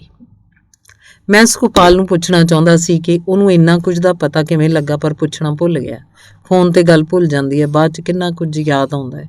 ਇੱਕ ਡਾਇਲਾਗ ਸੁਖਪਾਲ ਨੇ ਜ਼ੋਰ ਦੇ ਕੇ ਬੋਲਿਆ। ਭਰਾ ਨੇ ਉੱਤੋਂ ਆ ਫੜਿਆ। ਮੈਨੂੰ ਲੱਗਦਾ ਸੁਖਪਾਲ ਗੱਲ ਨੂੰ ਠੀਕ ਨਹੀਂ ਦੱਸ ਰਿਹਾ। ਉਹਨੂੰ ਸ਼ਾਇਦ ਆਪ ਘਟਨਾਕ੍ਰਮ ਬਾਰੇ ਪਤਾ ਨਹੀਂ। ਉਹ ਸੁਖਪਾਲ ਬਾਰੇ ਕਿੱਸੇ ਆਪ ਬਣਾਏ ਜ਼ਿਆਦਾ ਲੱਗਦਾ ਸੀ। ਗੱਲ ਇੱਦਾਂ ਕਰਦਾ ਜਿਵੇਂ ਚਸ਼ਮਦੀਦ ਗਵਾਹ ਹੋਵੇ। ਇਹ ਪਿਛਲੀ ਵੇਰ ਵੀ ਮਹਿਸੂਸ ਹੋਇਆ ਜਦ ਇਹਨੇ ਸੁਖਵੰਤ ਮਨਪ੍ਰੀਤ ਦੇ ਤਲਾਕ ਦੌਰਾਨ ਉਹਨਾਂ ਦੇ ਬੱਚਿਆਂ ਦੀ ਸਪੁਰਦਗੀ ਬਾਰੇ ਅਦਾਲਤ ਦਾ ਫੈਸਲਾ ਦੱਸਿਆ। ਗੰਭੀਰ ਘਟਨਾ ਬਾਰੇ ਤਫਸੀਲ 'ਚ ਜਾਣਾ ਮੇਰੇ ਲਈ ਜ਼ਰੂਰੀ ਹੋ ਜਾਂਦਾ ਹੈ। ਤਫਸੀਲ ਭਾਵੇਂ ਗਲਪ ਮਸਾਲਾ ਹੀ ਹੋਵੇ। ਮੈਨੂੰ ਇਹਦੀ ਤਹਿ 'ਚੋਂ ਅਸਲ ਨੂੰ ਲੱਭਣਾ ਪੈਂਦਾ ਹੈ, ਜੋ ਬਹੁਤ ਵਾਰੀ ਸੰਭਵ ਨਹੀਂ ਹੁੰਦਾ। ਮੈਂ ਘਟਨਾ ਨੂੰ ਇੱਦਾਂ ਦੇਖਣ ਲੱਗਦਾ ਜਿਵੇਂ ਸਟੱਡੀ ਕਰੀਦਾ ਹੈ। ਆਪੋ ਆਪਣੀ ਆਦਤ ਹੈ। ਪੱਛਮੀ ਦੇਸ਼ਾਂ 'ਚ ਇਹੋ ਜਿਹੀਆਂ ਘੋਖੀਆਂ ਨੂੰ ਪਸੰਦ ਨਹੀਂ ਕਰਦੇ। ਨਿੱਜੀ ਮਾਮਲਾ ਕਹਿ ਕੇ ਗੱਲ ਮੁਕਾ ਦਿੰਦੇ ਆ, ਜਿਵੇਂ ਕੁਝ ਹੋਇਆ ਹੀ ਨਹੀਂ ਹੁੰਦਾ। ਲਟੋਰੀ ਦੌਰਾਨ ਕਿਸੇ ਗੱਲ ਦਾ ਸੰਕੇਤ ਤਾਂ ਮਿਲਦਾ, ਪਰ ਗਾਂਹ ਕੌਣ ਦੱਸੇ। ਬਹੁਤੀਆਂ ਗੱਲਾਂ ਇੱਦਾਂ ਸੁਣੀ ਦੀਆਂ ਜਿਵੇਂ ਅਖਬਾਰ 'ਚ ਘਟਨਾ ਪੜ੍ਹੀ ਦੀ ਹੈ। ਜ਼ਿਕਰ ਵੀ ਚਾਲੂ ਜੇ ਢੰਗ ਨਾਲ ਹੁੰਦਾ ਹੈ। ਘਟਨਾ ਇੱਕ ਦਿਨ ਵਾਪਰਦੀ ਹੈ, ਦੂਜੇ ਦਿਨ ਅਖਬਾਰ ਵਾਂਗ ਰੱਦੀ ਦਾ ਹਿੱਸਾ ਬਣ ਜਾਂਦੀ ਹੈ। ਇੰਡੀਆ ਤੋਂ ਗਿਆ ਹੋਣ ਕਰਕੇ ਗੱਲ ਮੈਨੂੰ ਹੈਰਾਨ ਕਰਦੀ ਹੈ ਕਿ ਬੰਦਾ ਸਭ ਕੁਝ ਹਜ਼ਮ ਕਰੀ ਜਾਂਦਾ ਹੈ। ਮਿਸਾਲ ਵਜੋਂ ਵੈਨਕੂਵਰ 'ਚ ਕਿਸੇ ਭਾਈਬੰਦ ਨੇ ਕੁਝ ਵਰ੍ਹੇ ਪਹਿਲਾਂ ਆਪਣੇ ਰੈਸਟੋਰਾਂ ਦੇ ਤੰਦੂਰ 'ਚ ਬੀਵੀ ਸੁੱਟ ਕੇ ਫੂਕ ਦਿੱਤੀ। ਜਿਹਨੇ ਇਹਦਾ ਜ਼ਿਕਰ ਕੀਤਾ ਉਹ ਆਪਣੀ ਕੋਈ ਗੱਲ ਦੱਸ ਰਿਹਾ ਸੀ। ਇਸ ਘਟਨਾ ਨੂੰ ਉਹਨੇ ਮਿਸਾਲ ਵਜੋਂ ਇੰਝ ਸੁਣਾਇਆ ਜਿਵੇਂ ਤੰਦੂਰ 'ਚ ਤੀਵੀਂ ਨਹੀਂ, ਕਿਸੇ ਨੇ ਲੱਕੜ ਦੀ ਗੇਲੀ ਸੁੱਟਤੀ ਹੋਵੇ। 20-25 ਸਾਲ ਪਹਿਲਾਂ ਇਸ ਥਾਂ ਪੰਜਾਬ ਤੋਂ ਆਈ ਔਰਤ ਜੇ ਬਗਾਵਤੀ ਤੇਵਰ ਦਿਖਾਉਂਦੀ ਤਾਂ ਇਹਦੇ ਨਾਲ ਇਦਾਂ ਹੀ ਹਸ਼ਰ ਹੁੰਦਾ। ਇੱਕ ਔਰਤ ਦਾ ਪਿੰਜਰ ਪੁਰਾਣੇ ਗਾਰਬੇਜ 'ਚੋਂ ਮਿਲਿਆ। ਵਾਲਾਂ ਤੇ ਚੁੰਨੀ ਦੀ ਇੱਕ ਕਾਤਰ ਤੋਂ ਉਸ ਔਰਤ ਦੇ ਪੰਜਾਬੀ ਹੋਣ ਦਾ ਪਤਾ ਲੱਗਾ। ਇਵੇਂ ਯੂਨੀਵਰਸਿਟੀ 'ਚ ਪੜ੍ਹਦੀ ਇੱਕ ਨੂੰਹ ਨੇ ਕਾਰ 'ਚ ਕਿਸੇ ਤੋਂ ਲਿਫਟ ਲੈ ਲਈ। ਸਹੁਰੇ ਨੇ ਕਾਰ ਤੋਂ ਉਤਰਦੀ ਨੂੰ ਦੇਖ ਲਿਆ। ਘਰ ਵੜਦਿਆਂ ਚਪੇੜ ਕੱਢ ਮਾਰੀ ਕਿ ਕਿਹੜੇ ਯਾਰ ਨਾਲ ਖੇਹ ਖਾ ਕੇ ਆਈ ਹੈ। ਨੂੰਹ ਨੇ ਪੁਲ ਤੋਂ ਹੇਠ ਦਰਿਆ 'ਚ ਛਲਾਂਗ ਮਾਰਤੀ। ਕਾਰ ਉਸ ਪੁਲ ਤੇ ਦੌੜੀ ਜਾ ਰਹੀ ਸੀ। ਜਦ ਇਸ ਘਟਨਾ ਦਾ ਜ਼ਿਕਰ ਹੋਇਆ, ਗੱਲ ਖਤਮ ਹੋਣ ਤੱਕ ਪੁਲ 2 ਮੀਲ ਪਿਛਾਂਹ ਰਹਿ ਗਿਆ ਸੀ। ਮੈਂ ਪਿਛਾਂਹ ਉਸ ਥਾਂ ਲੱਭਣ ਲਈ ਤੜਪ ਰਿਹਾ ਸੀ ਜਿੱਥੋਂ ਉਸ ਨੂੰਹ ਨੇ ਖੜ ਕੇ ਮਾਂ-ਬਾਪ ਨੂੰ ਯਾਦ ਕੀਤਾ ਹੋਵੇਗਾ। ਗਾਂਹ ਪਹੁੰਚੇ ਤਾਂ ਕਾਰ ਚਲਾਉਂਦੇ ਮਿੱਤਰ ਨੇ ਕਿਹਾ, ਉਹ ਸਾਹਮਣੇ ਬੇਰਾਡ ਬੇ ਹੈ, ਉੱਥੇ ਕਾਮਾਗਾਟਾ ਮਾਰੂ ਜਹਾਜ਼ 2 ਮਹੀਨੇ ਖੜਾ ਰਿਹਾ। ਮੈਂ ਕਿਹਾ ਜ਼ਰਾ ਰੁਕ ਦੇਖ ਲਈਏ। ਤਦ ਤੱਕ ਕਾਰ 1 ਮੀਲ ਅਗਾਂਹ ਜਾ ਚੁੱਕੀ ਸੀ। ਜਦ ਗੱਲ ਫਰ ਕਰਦੀ ਲੰਘ ਜਾਣੀ ਹੈ, ਜਿਵੇਂ ਦਿਨ ਲੰਘੀ ਜਾਂਦਾ, ਤਾਂ ਲਟੋਰੀ ਦਾ ਸੱਤਿਆਨਾਸ ਪੁੱਟਿਆ ਜਾਂਦਾ ਹੈ। ਕਿਸੇ ਦੀ ਦੂਜੇ 'ਚ ਦਿਲਚਸਪੀ ਨਹੀਂ। ਇੱਦਾਂ ਤਾਂ ਦੁਨੀਆ 'ਚ ਕਿੰਨਾ ਕੁਝ ਵਾਪਰੀ ਜਾਂਦਾ ਹੈ। ਬੰਦਾ ਜਾਪਦਾ ਕਿਤੇ ਵੀ ਹਾਜ਼ਰ ਨਹੀਂ। ਸੁਖਵੰਤ ਚਾਹੁੰਦਾ ਹੈ ਹਰ ਦਿਨ ਨਵੀਂ ਔਰਤ ਭੋਗੀ ਜਾਵੇ, ਪਰ ਇਹਨੂੰ ਉਸ ਔਰਤ ਦੀ ਕਿਸੇ ਹੋਰ ਚੀਜ਼ 'ਚ ਦਿਲਚਸਪੀ ਨਹੀਂ ਹੁੰਦੀ। ਇੱਦਾਂ ਦਾ ਕੋਰਾਪਣ ਤੰਗ ਕਰਦਾ। ਲਟੋਰੀ ਨਿਰਾਸ਼ ਕਰਨ ਲੱਗਦੀ ਹੈ ਜੇ ਤੁਸੀਂ ਦੂਜੇ ਬਾਰੇ ਕੁਝ ਜਾਣ ਨਹੀਂ ਸਕਣਾ। ਵੈਨਕੂਵਰ ਤੋਂ ਮੈਂ ਸਿਆਟਲ ਗ੍ਰੇ ਹਾਊਂਡ ਕੋਚ ਰਾਹੀਂ ਪੁੱਜਣਾ ਸੀ। ਜਿਵੇਂ ਕਿ ਹੁੰਦਾ ਹੈ, ਕੋਚ 'ਚ ਬੈਠੇ ਮੇਰੀ ਸੁਤਾ ਸੁਖਵੰਤ 'ਚ ਸੀ। ਸੁਖਪਾਲ ਦੇ ਫੋਨ ਤੇ ਬੋਲੇ ਡਾਇਲਾਗ ਉਛਲਦੇ ਰਹੇ। ਸੁਖਪਾਲ ਨੂੰ ਮੈਂ ਦੱਸਿਆ ਕਿ ਮੈਂ ਉਹਦੇ ਕੋਲ ਆਸਟਨ ਨਹੀਂ ਆ ਸਕਦਾ। ਘੁੰਮਦਾ ਥੱਕ ਗਿਆ। ਵਿੱਚੋਂ ਕਾਰਨ ਮੇਰੀ ਜੇਬ 'ਚ ਖਤਮ ਹੋ ਚੁੱਕੇ ਪੈਸੇ ਸੀ। ਕਿਹਾ ਕਿ ਸਨ ਫਰਾਂਸਿਸਕੋ ਕੁਝ ਦਿਨ ਸੁਖਵੰਤ ਕੋਲ ਟਿਕ ਕੇ ਨਿਊਯਾਰਕ ਲਈ ਉੱਡ ਜਾਣਾ। ਫਿਰ ਇੰਡੀਆ। ਉਹਨੇ ਕਿਹਾ ਕਿਸ ਕੰਜਰ ਪਾਸ ਜਾ ਰਿਹਾ ਹੈ। ਫਿਰ ਕਿਹਾ ਜ਼ਰੂਰ ਜਾ, ਉਹਦਾ ਹਾਲ ਮਾੜਾ ਹੈ, ਉਹਦੇ ਜ਼ਖਮਾਂ ਤੇ ਮੱਲਮ ਲਾ। ਘੰਟੇ ਡੇਢ ਬਾਅਦ ਕੋਚ ਨੇ ਕੈਨੇਡਾ ਅਮਰੀਕਾ ਦਾ ਬਾਰਡਰ ਪਾਰ ਕਰਨਾ ਸੀ। 3 ਘੰਟਿਆਂ 'ਚ ਸਿਆਟਲ ਖੂਬਸੂਰਤ ਸ਼ਹਿਰ ਹੈ, ਝੀਲਾਂ ਤੇ ਕੁਦਰਤੀ ਦ੍ਰਿਸ਼ਾਂ ਵਾਲਾ। ਸਿਆਟਲ ਰੈੱਡ ਇੰਡੀਅਨ ਕਬੀਲੇ ਦੇ ਮੁਖੀ ਦਾ ਨਾਂ ਸੀ।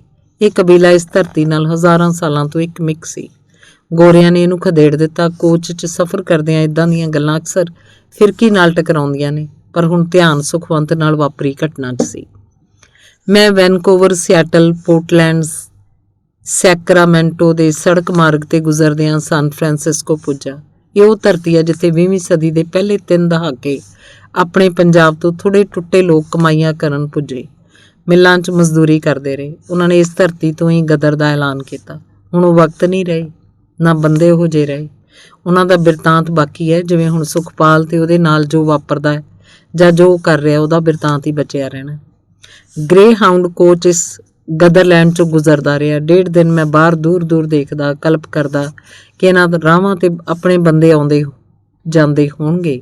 ਮਿੱਲਾਂ 'ਚ ਦਿਨ ਰਾਤ ਕੰਮ ਕਰਦੇ ਹੋਣਗੇ। ਦਰਿਆ ਕੋਲੰਬੀਆ ਦੇ ਕੰਢੇ ਖੜ ਪਿਛਾਂਹ ਬਾਲ ਪਰਿਵਾਰ ਨੂੰ ਯਾਦ ਕਰਦੇ ਹੋਣਗੇ। ਸ਼ਾਇਦ ਇਹਨਾਂ 'ਚ ਸੁਖਵੰਤ ਸੁਖਪਾਲ ਦੇ ਪੁਰਖਿਆਂ ਦਾ ਕੋਈ ਰਿਸ਼ਤੇਦਾਰ ਵੀ ਹੋਵੇ। ਪਿਛਲੀ ਵਾਰ ਮੈਂ ਸਿਆਟਲ 3 ਦਿਨ ਗੁਜ਼ਾਰੇ। ਹੁਣ ਮੇਰੇ 'ਚ ਸ਼ਹਿਰ ਦੇਖਣ ਦੀ ਉੱਕਾ ਤਲਬ ਨਹੀਂ ਸੀ। ਕੋਈ ਸੰਗ ਸਾਥ ਨਾ ਹੋਣ ਕਰਕੇ ਮੈਂ ਕਾਹਲਾ ਪੈ ਚੁੱਕਾ ਸੀ। ਬਿਨਾਂ ਲੋਕਲ ਸਾਥ ਦੇ ਅਮਰੀਕਾ ਦੀ ਲਟੋਰੀ ਕਸੂਤਾ ਅਨੁਭਵ ਹੈ। ਇਸ ਵੇਲੇ ਮੇਰੀ ਸੁਤਾ ਸੁਖਵੰਤ 'ਚ ਹੈ ਜੋ ਮੇਰੇ ਸਾਹਮਣੇ ਬੈਠਾ ਹੈ। ਤਲਵਾਰ ਵਾਲੀ ਘਟਨਾ ਕਿੱਲ ਵਾਂਗ ਫਿਰਕੀ 'ਚ ਗੱਡੀ ਪਈ ਹੈ। ਮੈਂ ਇਸ ਕਿੱਲ ਨੂੰ ਫਿਰਕੀ 'ਚੋਂ ਕੱਢਣਾ ਚਾਹੁੰਦਾ। ਰਾਹ 'ਚ ਫਿਰਕੀ ਨੇ ਇਸ ਘਟਨਾ ਦਾ ਆਪਣਾ ਹੀ ਬਿਰਤਾਂਤ ਸਿਰਜਿਆ। ਇੱਦਾਂ ਕਰਦਿਆਂ ਲੰਡਨ ਦੀ ਘਟਨਾ ਅਚਾਨਕ ਉੱਭਰ ਆਈ ਜੋ ਮੈਂ ਉੱਥੇ ਰਹਿੰਦਿਆਂ ਗਾਰਡੀਅਨ ਅਖਬਾਰ 'ਚ ਪੜ੍ਹੀ। ਇਹਨਾਂ ਦੋਨਾਂ ਘਟਨਾਵਾਂ 'ਚ ਨੇੜਤਾ ਹੋਏਗੀ ਤਾਂ ਦੀ ਤਹਿ ਵਿਚਲੀ ਘਟਨਾ ਸਤ੍ਹਾ ਤੋਂ ਉੱਭਰ ਆਈ ਹੈ। ਉਸ ਘਟਨਾ ਦਾ ਵਿਜ਼ੂਅਲ ਇਹ ਹੈ, ਲੰਡਨ ਦੀ ਅੰਡਰਗਰਾਊਂਡ ਗੱਡੀ ਟਰਮੀਨਲ ਤੇ ਪੁੱਜੀ ਤਾਂ ਸਵਾਰੀਆਂ ਬਾਹਰ ਨਿਕਲਦੀਆਂ ਗਈਆਂ। ਇੱਕ ਗੋਰੀ ਕੁੜੀ ਅਖੀਰ 'ਚ ਬਾਹਰ ਨਿਕਲਣ ਲੱਗੀ। ਇੱਕ ਮੁੰਡੇ ਨੇ ਉਹਨੂੰ ਪਿੱਛੋਂ ਆਪ ਦਬੋਚਿਆ। ਉਹਦਾ ਮੂੰਹ ਚੁੰਮਣ ਲੱਗ ਪਿਆ। ਇਹ ਮੁੰਡਾ ਯੂਨਾਨ ਦੇਸ਼ ਦਾ ਸੀ ਤੇ ਲੰਡਨ 'ਚ ਬੇਕਾਰ ਸੀ। ਅਖਬਾਰ 'ਚ ਇਹ ਵੀ ਲਿਖਿਆ ਹੈ ਕਿ ਮੁੰਡਾ ਜ਼ਹਿਨੀ ਤੌਰ ਤੇ ਹਿੱਲਿਆ ਹੋਇਆ ਸੀ। ਸੁਖਵੰਤ ਦੇ ਜ਼ਹਿਨੀ ਬਿਮਾਰ ਹੋਣ ਬਾਰੇ ਮੈਨੂੰ ਪਿਛਲੀ ਵਾਰ ਸੁਖਪਾਲ ਨੇ ਵੀ ਕਿਹਾ ਸੀ, ਪਰ ਬਹਿਸ 'ਚ ਪੈ ਕੇ ਸੁਖਵੰਤ ਉਲਟਾ ਮੈਨੂੰ ਜ਼ਹਿਨੀ ਬਿਮਾਰ ਸਾਬਤ ਕਰਨ ਲੱਗ ਪੈਂਦਾ। ਤਲਵਾਰ ਵਾਲੀ ਘਟਨਾ ਦਾ ਜਿਹੜਾ ਦ੍ਰਿਸ਼ ਫਿਰਕੀ 'ਚ ਪੈਦਾ ਹੋਇਆ ਉਹ ਇਸ ਤਰ੍ਹਾਂ ਹੈ ਕਿ ਪਰਮਜੀਤ ਕੰਮ ਤੇ ਹੈ। ਨਿਊਯਾਰਕ ਤੋਂ ਡਿਵੋਰਸ ਲੈ ਕੇ ਆਈ ਭੈਣ ਡਿਪਰੈਸ਼ਨ 'ਚ ਹੈ। ਭੈਣ ਨੂੰ ਪਿਆਰ ਤੇ ਹਮਦਰਦੀ ਦੀ ਲੋੜ ਹੈ। ਸੁਖਵੰਤ ਦੀ ਸ਼ਿਕਾਰੀ ਨਿਗਾਹ ਇਸ ਗੱਲ ਨੂੰ ਤਾੜ ਗਈ ਹੈ। ਉਹਨੂੰ ਨਹੀਂ ਪਤਾ ਹੋਣਾ ਕਿ ਸਿੰਘ ਘਰ ਦੇ ਪਿਛਲੇ ਪਾਸੇ ਲੌਨ 'ਚ ਹੈ। ਸੁਖਵੰਤ ਨੂੰ ਭੈਣ ਦੇ ਬੈੱਡ ਤੇ ਬੈਠਾ ਦੇਖ ਕੇ ਸਿੰਘ ਨੇ ਡਰਾਇੰਗ ਰੂਮ ਦੇ ਕੋਨੇ 'ਚ ਦੀਵਾਰ ਨਾਲ ਖੜੀ ਕੀਤੀ ਲਾਲ ਕਵਰ ਵਾਲੇ ਮਿਆਨ 'ਚੋਂ ਤਲਵਾਰ ਸੂਤ ਲਈ ਹੈ। ਬਿਰਤਾਂਤ ਦੀ ਇਸ ਬਣਤ ਤੋਂ ਬਾਅਦ ਮੈਨੂੰ ਦੋ ਸਵਾਲ ਤੰਗ ਕਰਨ ਲੱਗੇ। ਪਹਿਲਾ, ਪਰਮਜੀਤ ਦੇ ਭਰਾ ਨੇ ਜੇ ਤਲਵਾਰ ਨਾਲ ਸੁਖਵੰਤ ਤੇ ਹਮਲਾ ਕੀਤਾ ਤਾਂ ਇਹਨੇ ਪੁਲਿਸ ਨੂੰ ਕਿਉਂ ਨਾ ਬੁਲਾਇਆ, ਤੇ ਦੂਜਾ, ਪਰਮਜੀਤ ਨੂੰ ਘਟਨਾ ਦਾ ਪਤਾ ਲੱਗਾ ਤਾਂ ਕੀ ਵਾਪਰਿਆ। ਹੁਣ ਜਦ ਸੁਖਵੰਤ ਬੁੱਗ ਬਣਿਆ ਸਕੌਚ ਦਾ ਘੁੱਟ ਭਰੀ ਜਾ ਰਿਹਾ ਹੈ ਤਾਂ ਜਾਪਦਾ ਮੈਨੂੰ ਆਪ ਹੀ ਗੱਲ ਛੇੜਨੀ ਪੈਣੀ ਹੈ। ਮੈਂ ਪੁੱਛਦਾ, ਅੱਜ ਕੱਲ੍ਹ ਕੀ ਸਿਲਸਿਲਾ? ਕਾਹਦਾ ਸਿਲਸਿਲਾ? ਮੈਂ ਸੁਣਿਆ ਹੈ ਤੂੰ ਮਨਪ੍ਰੀਤ ਤੋਂ ਬਾਅਦ ਪਰਮਜੀਤ ਨਾਲ ਸ਼ਾਦੀ ਕਰਵਾ ਲਈ। ਉਹਨੇ ਨੌਨਸੈਂਸ ਕਿਹਾ ਤੇ ਚੁੱਪ ਹੋ ਗਿਆ। ਪਿਛਲੀ ਵਾਰ ਸੁਖਪਾਲ ਕੋਲ ਗਿਆ ਤਾਂ ਸੁਖਵੰਤ ਦੀ ਪਤਨੀ ਮਨਪ੍ਰੀਤ ਦਾ ਜ਼ਿਕਰ ਚੱਲਿਆ। ਉਦੋਂ ਇਹਨਾਂ ਦਾ ਤਲਾਕ ਹੋ ਕੇ ਹੀ ਹਟਿਆ ਸੀ। ਅਦਾਲਤ ਨੇ ਕੁਝ ਦਿਨ ਪਹਿਲਾਂ ਹੀ ਫੈਸਲਾ ਸੁਣਾਇਆ ਸੀ। ਰੇੜਕਾ ਬੱਚਿਆਂ ਦਾ ਸੀ। ਇਹਨਾਂ ਦਾ ਇੱਕ ਮੁੰਡਾ ਤੇ ਇੱਕ ਕੁੜੀ ਸੀ। ਸੁਖਵੰਤ ਬੱਚਿਆਂ ਬਾਰੇ ਜ਼ਿੱਦ ਕਰਨ ਲੱਗਾ। ਇਹ ਗੱਲ ਮੈਨੂੰ ਸੁਖਪਾਲ ਨੇ ਦੱਸੀ। ਉਦੋਂ ਮੈਂ ਮਨਪ੍ਰੀਤ ਦੀ ਝਲਕੀ ਦੇਖੀ ਜੋ ਪ੍ਰਭਾਵਿਤ ਕਰਨ ਵਾਲੀ ਸੀ। ਉਸ ਔਰਤ ਦਾ ਗੱਲ ਕਰਨ ਦਾ ਅੰਦਾਜ਼ ਚੋਖਾ ਆਪਣੱਤ ਭਰਿਆ ਸੀ। ਮੈਂ ਸੁਖਪਾਲ ਨੂੰ ਕਿਹਾ, ਇੱਦਾਂ ਦੀ ਬੀਵੀ ਹੋਵੇ ਤਾਂ ਬੰਦਾ ਰੱਬ ਦਾ ਸ਼ੁਕਰ ਕਰਦਾ ਹੈ। ਉਹਨੇ ਕਿਹਾ, ਇਹ ਬੰਦਾ ਮੈਂਟਲ ਕੇਸ ਹੈ, ਨਹੀਂ ਤਾਂ ਕੌਣ ਇਹੋ ਜਿਹੀ ਔਰਤ ਨਾਲ ਤੋੜਦਾ। ਉਲਟਾ ਹੀ ਕਹਿੰਦਾ ਫਿਰਦਾ, ਮਨਪ੍ਰੀਤ ਤੁਰੀ ਫਿਰਦੀ ਹੈ, ਬੱਚਿਆਂ ਨੂੰ ਇਹਨੇ ਕੀ ਸੰਭਾਲਣਾ। ਮੈਂ ਆਦਤਨ ਗੱਲ ਨੂੰ ਬੌਧਿਕ ਬਣਾ ਕੇ ਪੇਸ਼ ਕੀਤਾ, ਜਿੱਦਾਂ ਦੀ ਤੇਜ਼ ਜ਼ਿੰਦਗੀ 'ਚ ਤੁਸੀਂ ਲੋਕ ਰਹਿ ਰਹੇ ਹੋ। ਔਰਤ ਮਰਦ ਵਿਚਕਾਰ ਤਵਾਜ਼ਨ ਰਹਿ ਨਹੀਂ ਸਕਦਾ। ਸੁਖਪਾਲ ਕਹਿੰਦਾ ਵੀ ਅਸੀਂ ਇੱਥੇ ਬਿਨਾਂ ਤਵਾਜ਼ਨ ਦੇ ਹੀ ਤੁਰੇ ਫਿਰਦੇ ਹਾਂ। ਇੰਡੀਆ 'ਚ ਸਾਰੇ ਘਰਾਂ 'ਚ ਜਿਵੇਂ ਤਵਾਜ਼ਨ ਹੈ, ਉੱਥੇ ਕਲਾ ਕਲੇਸ਼, ਲੜਾਈ ਝਗੜੇ ਕਿਤੇ ਵੱਧ ਨੇ। ਸੁਖਵੰਤ ਦਾ ਮਾਈਂਡ ਸਿੱਕ ਹੈ, ਸਾਰੇ ਇੱਦਾਂ ਦੇ ਨਹੀਂ। ਸੁਖਵੰਤ ਨੇ ਪਿਛਲੀ ਵਾਰ ਮੈਨੂੰ ਈਰਾ ਸ੍ਰੀਵਾਸਤਵ ਨਾਲ ਆਪਣੇ ਅਫੇਅਰ ਦਾ ਕਿੱਸਾ ਸੁਣਾਇਆ, ਪੂਰੀ ਤਫਸੀਲ 'ਚ। ਜਦੋਂ ਇਹਦਾ ਵਿਆਹ ਕੰਪਨੀ ਦੇ ਅਮਰੀਕਨ ਬੌਸ ਦੀ ਕੁੜੀ ਨਾਲ ਹੋਇਆ ਤਾਂ ਕੁਝ ਦਿਨਾਂ 'ਚ ਹੀ ਇਹਦੀ ਦੋਸਤੀ ਲਖਨਊ ਦੇ ਪਿਛੋਕੜ ਵਾਲੀ ਈਰਾ ਸ੍ਰੀਵਾਸਤਵ ਜੋ ਲਾਇਬ੍ਰੇਰੀ 'ਚ ਕੰਮ ਕਰਦੀ ਸੀ ਨਾਲ ਪੈ ਗਈ। ਮੈਂ ਪੁੱਛਿਆ, ਤੇਰੀ ਫਰੈਂਡ ਈਰਾ ਸ਼ਾਦੀशुदा ਸੀ? ਕਹਿੰਦਾ ਬਿਲਕੁਲ ਸ਼ਾਦੀशुदा ਸੀ, ਉਹਦਾ ਇੱਕ ਬੱਚਾ ਵੀ ਸੀ।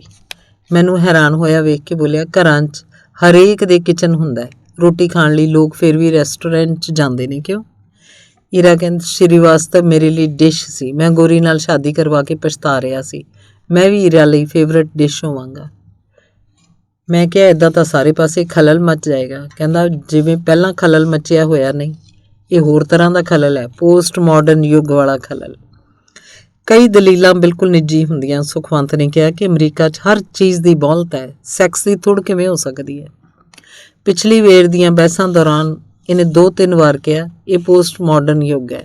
ਮੈਂ ਕਿਹਾ, ਯਾਨੀ ਕਿ ਤੂੰ ਪੋਸਟ ਮਾਡਰਨ ਸ਼ਿਕਾਰੀ ਹੈ। ਉਹ ਤਲਖੀ 'ਚ ਆ ਗਿਆ, ਨੌਨਸੈਂਸ। ਇੰਡੀਆ 'ਚ ਮਰਦ ਜ਼ਹਿਨੀ ਸ਼ਿਕਾਰ ਕਰਦੇ ਨੇ, ਕਾਇਰ ਨੇ, ਔਰਤਾਂ 'ਤੇ ਅਤਿਆਚਾਰ ਕਰਦੇ ਨੇ ਤੇ ਦੂਜਿਆਂ ਨੂੰ ਨਸੀਹਤਾਂ ਦਿੰਦੇ ਨੇ। ਅਮਰੀਕਾ 'ਚ ਤੀਵੀਂ ਮਰਦ ਲਿਬਰੇਟਡ ਨੇ। ਅੱਗੋਂ ਉਹਨੇ ਜੋ ਦਲੀਲ ਦਿੱਤੀ ਉਹਦਾ ਜ਼ਿਕਰ ਵੀ ਇੱਥੇ ਹੋਣਾ ਚਾਹੀਦਾ ਹੈ। ਇੱਥੇ ਹਰੇਕ ਬੰਦਾ ਜੋ ਚਾਹਵੇ ਕਰ ਸਕਦਾ ਹੈ, ਕਾਨੂੰਨ ਭੰਗ ਨਹੀਂ ਕਰ ਸਕਦਾ। ਇੰਡੀਆ 'ਚ ਕਾਨੂੰਨ ਨਿੱਕੇ ਬੰਦਿਆਂ ਲਈ ਨੇ, ਬਾਕੀ ਦਿਆਂ ਦਾ ਕੰਮ ਕਾਨੂੰਨ ਨੂੰ ਤੋੜਨਾ। ਬਹਿਸ ਦੌਰਾਨ ਮਾਮਲਾ ਗਰਮ ਹੋ ਗਿਆ। ਕਹਿਣ ਲੱਗਾ, ਇੱਥੇ ਮੇਰੇ ਕੋਲ ਪੰਜਾਬ ਤੋਂ ਲੀਡਰ ਆ ਕੇ ਰਹਿੰਦੇ ਨੇ, ਕਹਿਣਗੇ ਲਾਸ ਵੇਗਾਸ ਦਿਖਾਓ, ਚਾਹਣਗੇ ਐਸਕੋਟ ਏਜੰਸੀ ਫੋਨ ਕਰਾਂ ਤੇ ਕਿਸੇ ਨੂੰ ਪਤਾ ਨਾ ਲੱਗੇ। ਇੱਕ ਬਹਿਸ 'ਚ ਮੈਂ ਸੁਖਵੰਤ ਨੂੰ ਕਿਹਾ, ਤੂੰ ਔਰਤ ਨੂੰ ਸੈਕਸ ਦਾ ਜ਼ਰੀਆ ਸਮਝਦਾ ਹੈ? ਇਹਨੇ ਕਿਹਾ, ਹੋਰ ਕੀ ਸਮਝਾ? ਮੈਂ ਕਿਹਾ, ਸੰਗ, ਸਾਥ, ਰਿਸ਼ਤਾ, ਪਿਆਰ। ਇਹਨੇ ਕਿਹਾ, ਉਹ ਯੁੱਗ ਬਦਲ ਚੁੱਕਾ ਹੈ। ਤੂੰ ਕਿਹੜੇ ਯੁੱਗ 'ਚ ਰਹਿੰਦਾ ਆਇਆ? ਕੁਝ ਵੀ ਪੱਕਾ ਨਹੀਂ ਰਿਹਾ। ਬੰਦਾ ਆਪ ਵੀ ਆਪਣੇ ਬਾਰੇ ਪੱਕਾ ਨਹੀਂ। ਪਿਆਰ, ਸੰਗ, ਸਾਥ ਕੀ ਹੁੰਦਾ? ਇੰਡੀਆ 'ਚ ਹੀ ਹੈ, ਇੱਕ ਵਾਰ ਵਿਆਹ ਕਰ ਲਿਆ ਔਰਤ ਲਈ ਜ਼ਰੂਰੀ ਹੋ ਜਾਂਦਾ ਸਾਰੀ ਉਮਰ ਹਸਬੈਂਡ ਨੂੰ ਲਵ ਕਰੀ ਜਾਏ, ਭਾਵੇਂ ਉਹ ਖੋਤਾ ਹੋਵੇ। ਇੱਥੇ ਔਰਤ ਮਰਦ ਤੋਂ ਵੱਖਰੀ ਨਹੀਂ। ਤੂੰ ਮੈਨੂੰ ਸ਼ਿਕਾਰੀ ਕਹਿੰਦਾ, ਔਰਤ ਵੀ ਸ਼ਿਕਾਰ ਦੀ ਮਾਰ 'ਚ ਰਹਿੰਦੀ ਹੈ। ਬਹਿਸ ਖਤਮ ਹੋਣ ਬਾਅਦ ਸੌਣ ਲਈ ਮੈਂ ਕਮਰੇ 'ਚ ਜਾਣ ਲੱਗਾ ਤਾਂ ਇਹਨੇ ਕਿਹਾ, ਇਹ ਬੁਲਸ਼ਿਟ ਉੱਥੇ ਹੀ ਛੱਡ ਕੇ ਆਇਆ ਕਰ ਜਦ ਮੇਰੇ ਕੋਲ ਆਉਣਾ ਹੋਵੇ। ਸੁਖਵੰਤ, ਸੁਖਪਾਲ ਤੇ ਮੈਂ ਇੱਕੋ ਵੇਲੇ ਕਾਲਜ 'ਚ ਹੁੰਦੇ ਸੀ। ਸੁਖਪਾਲ ਤੇ ਸੁਖਵੰਤ ਘਣੇ ਦੋਸਤ ਸੀ। ਹੌਸਟਲ ਦੀ ਡੋਰਮੈਟਰੀ 'ਚ ਇਹ ਦੋਵੇਂ ਨਾਲੋਂ ਨਾਲ ਸੀ। ਮੇਰਾ ਕਮਰਾ ਨਾਲ ਵਾਲਾ ਹੁੰਦਾ ਸੀ। ਇਹ ਦੋਵੇਂ ਅਮਰੀਕਾ 'ਚ ਪੁੱਜ ਕੇ ਵੀ ਨੇੜੇ ਰਹੇ। ਪਿਛਲੀ ਵਾਰ ਮੈਂ ਸੁਖਵੰਤ ਨੂੰ ਕਿਹਾ, ਸੁਖਪਾਲ ਤੇਰੇ ਨਾਲ ਔਖਾ ਕਿਉਂ ਹੈ? ਕਹਿਣ ਲੱਗਾ, ਕਾਰਨ ਇਹਦੀ ਬੀਵੀ ਹੈ। ਮੈਂ ਹੋਰ ਸੁਣਨ ਦੀ ਤਾਂਘ ਨਾਲ ਉਹਦੇ ਵੱਲ ਦੇਖਣ ਲੱਗਾ। ਬੋਲਿਆ, ਬੰਦਾ ਕੀ ਕਰ ਸਕਦਾ ਜੇ ਕੋਈ ਪਿੱਛੇ ਪੈ ਜਾਏ? ਕੌਣ ਪਿੱਛੇ ਪੈ ਗਿਆ ਤੇਰੇ? ਮੈਂ ਪੁੱਛਿਆ। ਉਹ ਕਹਿੰਦਾ, ਇੰਨਾ ਮਾਸੂਮ ਨਾ ਬਣ, ਤੈਨੂੰ ਸਭ ਪਤਾ ਹੈ। ਸੁਖਪਾਲ ਦੀ ਬੀਵੀ ਨਾਲ ਬਣਦੀ ਨਹੀਂ ਸੀ। ਉਹ ਇੱਧਰ ਉੱਧਰ ਮੂੰਹ ਮਾਰਦੀ। ਮੈਂ ਸੋਚਦਾ ਅਸੀਂ ਮਾੜੇ ਹਾਂ, ਪਰ ਦੋਸਤੀ ਦੀ ਸ਼ਰਮ ਸੀ। ਇੱਕ ਦਿਨੋਂ ਪਿੱਛੇ ਹੀ ਪੈ ਗਈ। ਮੈਂ ਕਿਹਾ, ਮੇਰਾ ਸਟੈਂਡਰਡ ਇੰਨਾ ਲੋ ਨਹੀਂ। ਮੈਨੂੰ ਇਹ ਗੱਲ ਸੁਣ ਕੇ ਧੱਕਾ ਲੱਗਾ। ਮੈਂ ਕਿਹਾ, ਇਸ ਮਾਮਲੇ 'ਚ ਤੂੰ ਬਹੁਤ ਕਮੀਨਾ ਹੈ। ਉਹ ਵਾਈਨ ਦੀ ਪੌਣੀ ਬੋਤਲ ਖ਼ਤਮ ਕਰ ਚੁੱਕਾ ਸੀ। ਕਹਿਣ ਲੱਗਾ, ਇੱਦਾਂ ਦੇ ਮਾਮਲੇ 'ਚ ਸਾਰੇ ਕਮੀਨੇ ਹੁੰਦੇ ਨੇ। ਮੈਂ ਕਿਹਾ, ਤੂੰ ਆਪਣੀ ਗੱਲ ਕਰ, ਸਾਰਿਆਂ ਬਾਰੇ ਕੀ ਜਾਣਦਾ? ਉਹ ਕਹਿੰਦਾ, ਤੈਨੂੰ ਪਤਾ ਹੈ ਮੈਂ ਔਰਤ ਦੇ ਮਾਮਲੇ 'ਚ ਲੋਭ ਕਰ ਜਾਂਦਾ। ਇੱਦਾਂ ਦੇ ਲੋਕ ਬਹੁਤ ਨੇ। ਮੈਂ ਲੋਭੀ ਬੰਦਾ ਹੀ ਕਮੀਨਾ ਹੁੰਦਾ ਹੈ। ਉਹ ਬੁੜਕ ਕੇ ਪਿਆ। ਤੇਰੇ ਵਰਗੇ ਹਿਪੋਕਰੇਟ ਇੱਥੇ ਆਉਂਦੀਆਂ ਹੀ ਗੋਰੀਆਂ ਵੱਲ ਲੇਰਾਂ ਵਗਾਉਂਦੇ ਮੈਂ ਦੇਖਿਆ। ਇਸ ਜਵਾਬ ਤੋਂ ਬਾਅਦ ਮੈਂ ਤੈਅ ਕੀਤਾ, ਅੱਗੋਂ ਬਹਿਸ ਨੂੰ ਇਸ ਪੱਧਰ ਤੱਕ ਨਹੀਂ ਲੈ ਕੇ ਜਾਣਾ। ਹੁਣ ਸੁਖਵੰਤ ਸਾਹਮਣੇ ਬੈਠੇ ਨੂੰ ਮੈਂ ਪੁੱਛਦਾ, ਤੂੰ ਠੀਕ ਤਾਂ ਹੈ? ਉਹ ਕਹਿੰਦਾ, ਨਹੀਂ। ਤਦ ਅਚਾਨਕ ਫੋਨ ਦੀ ਘੰਟੀ ਵੱਜਦੀ ਹੈ। ਸੁਖਵੰਤ ਕਾਰਡਲੈਸ ਚੁੱਕ ਕੇ ਗੱਲ ਕਰੀ ਜਾਂਦਾ ਹੈ, ਨਾਲੇ ਉੱਠ ਕੇ ਹੌਲੀ ਹੌਲੀ ਤੁਰੀ ਜਾਂਦਾ ਹੈ। ਮੈਨੂੰ ਉਹਦੀ ਆਵਾਜ਼ ਸੁਣਾਈ ਦਿੰਦੀ ਹੈ, ਤੂੰ ਦੋਨਾਂ ਨੂੰ ਤਬਾਹ ਕਰ ਦਿੱਤਾ। ਮੁੰਡਾ ਡਰੱਗਾਂ 'ਤੇ ਹੈ ਤੇ ਹੁਣ ਕੁੜੀ। ਆਲ ਰਾਈਟ, ਮੈਂ ਹੁਣੇ ਆ ਰਿਹਾ। ਫੋਨ ਬੰਦ।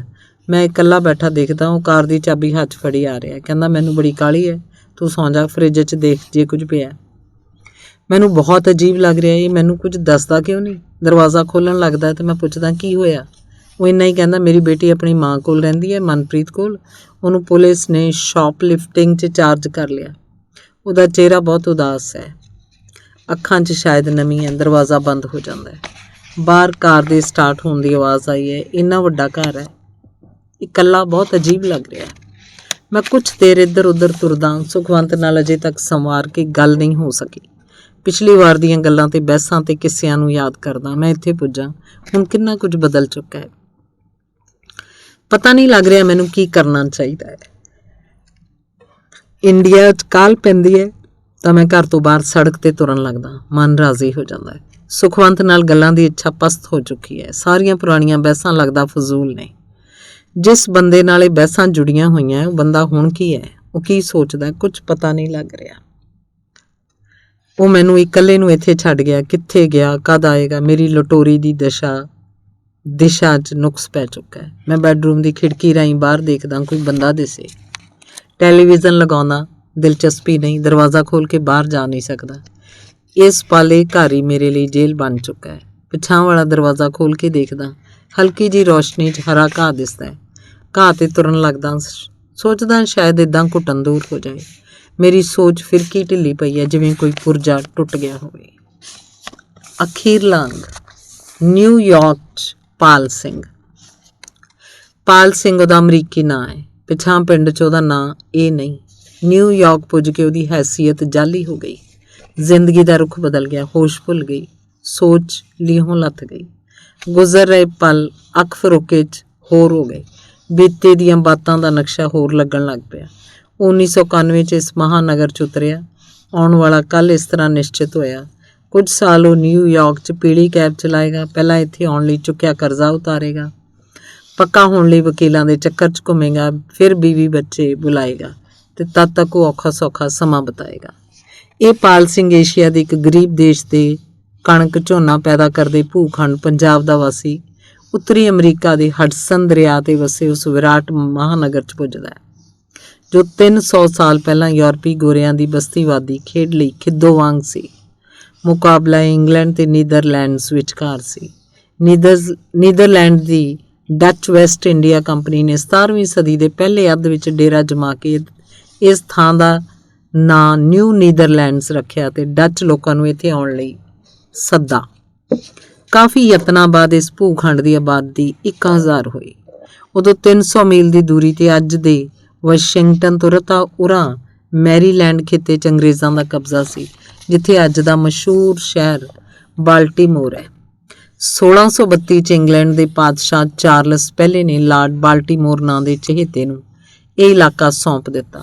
ਬਾਲਟੀਮੋਰ ਸ਼ਹਿਰ 'ਚ ਪ੍ਰਸਿੱਧ ਜੌਨ ਹਾਪਕਿੰਸ ਯੂਨੀਵਰਸਿਟੀ ਦੇ ਤੇ ਹਸਪਤਾਲ ਹਨ, ਜਿੱਥੇ ਸੈਂਕੜਿਆਂ ਦੀ ਗਿਣਤੀ 'ਚ ਪੰਜਾਬੀ ਡਾਕਟਰ ਧੂਆਂਧਾਰ ਸਫਲਤਾ ਮਾਣ ਰਹੇ ਹਨ।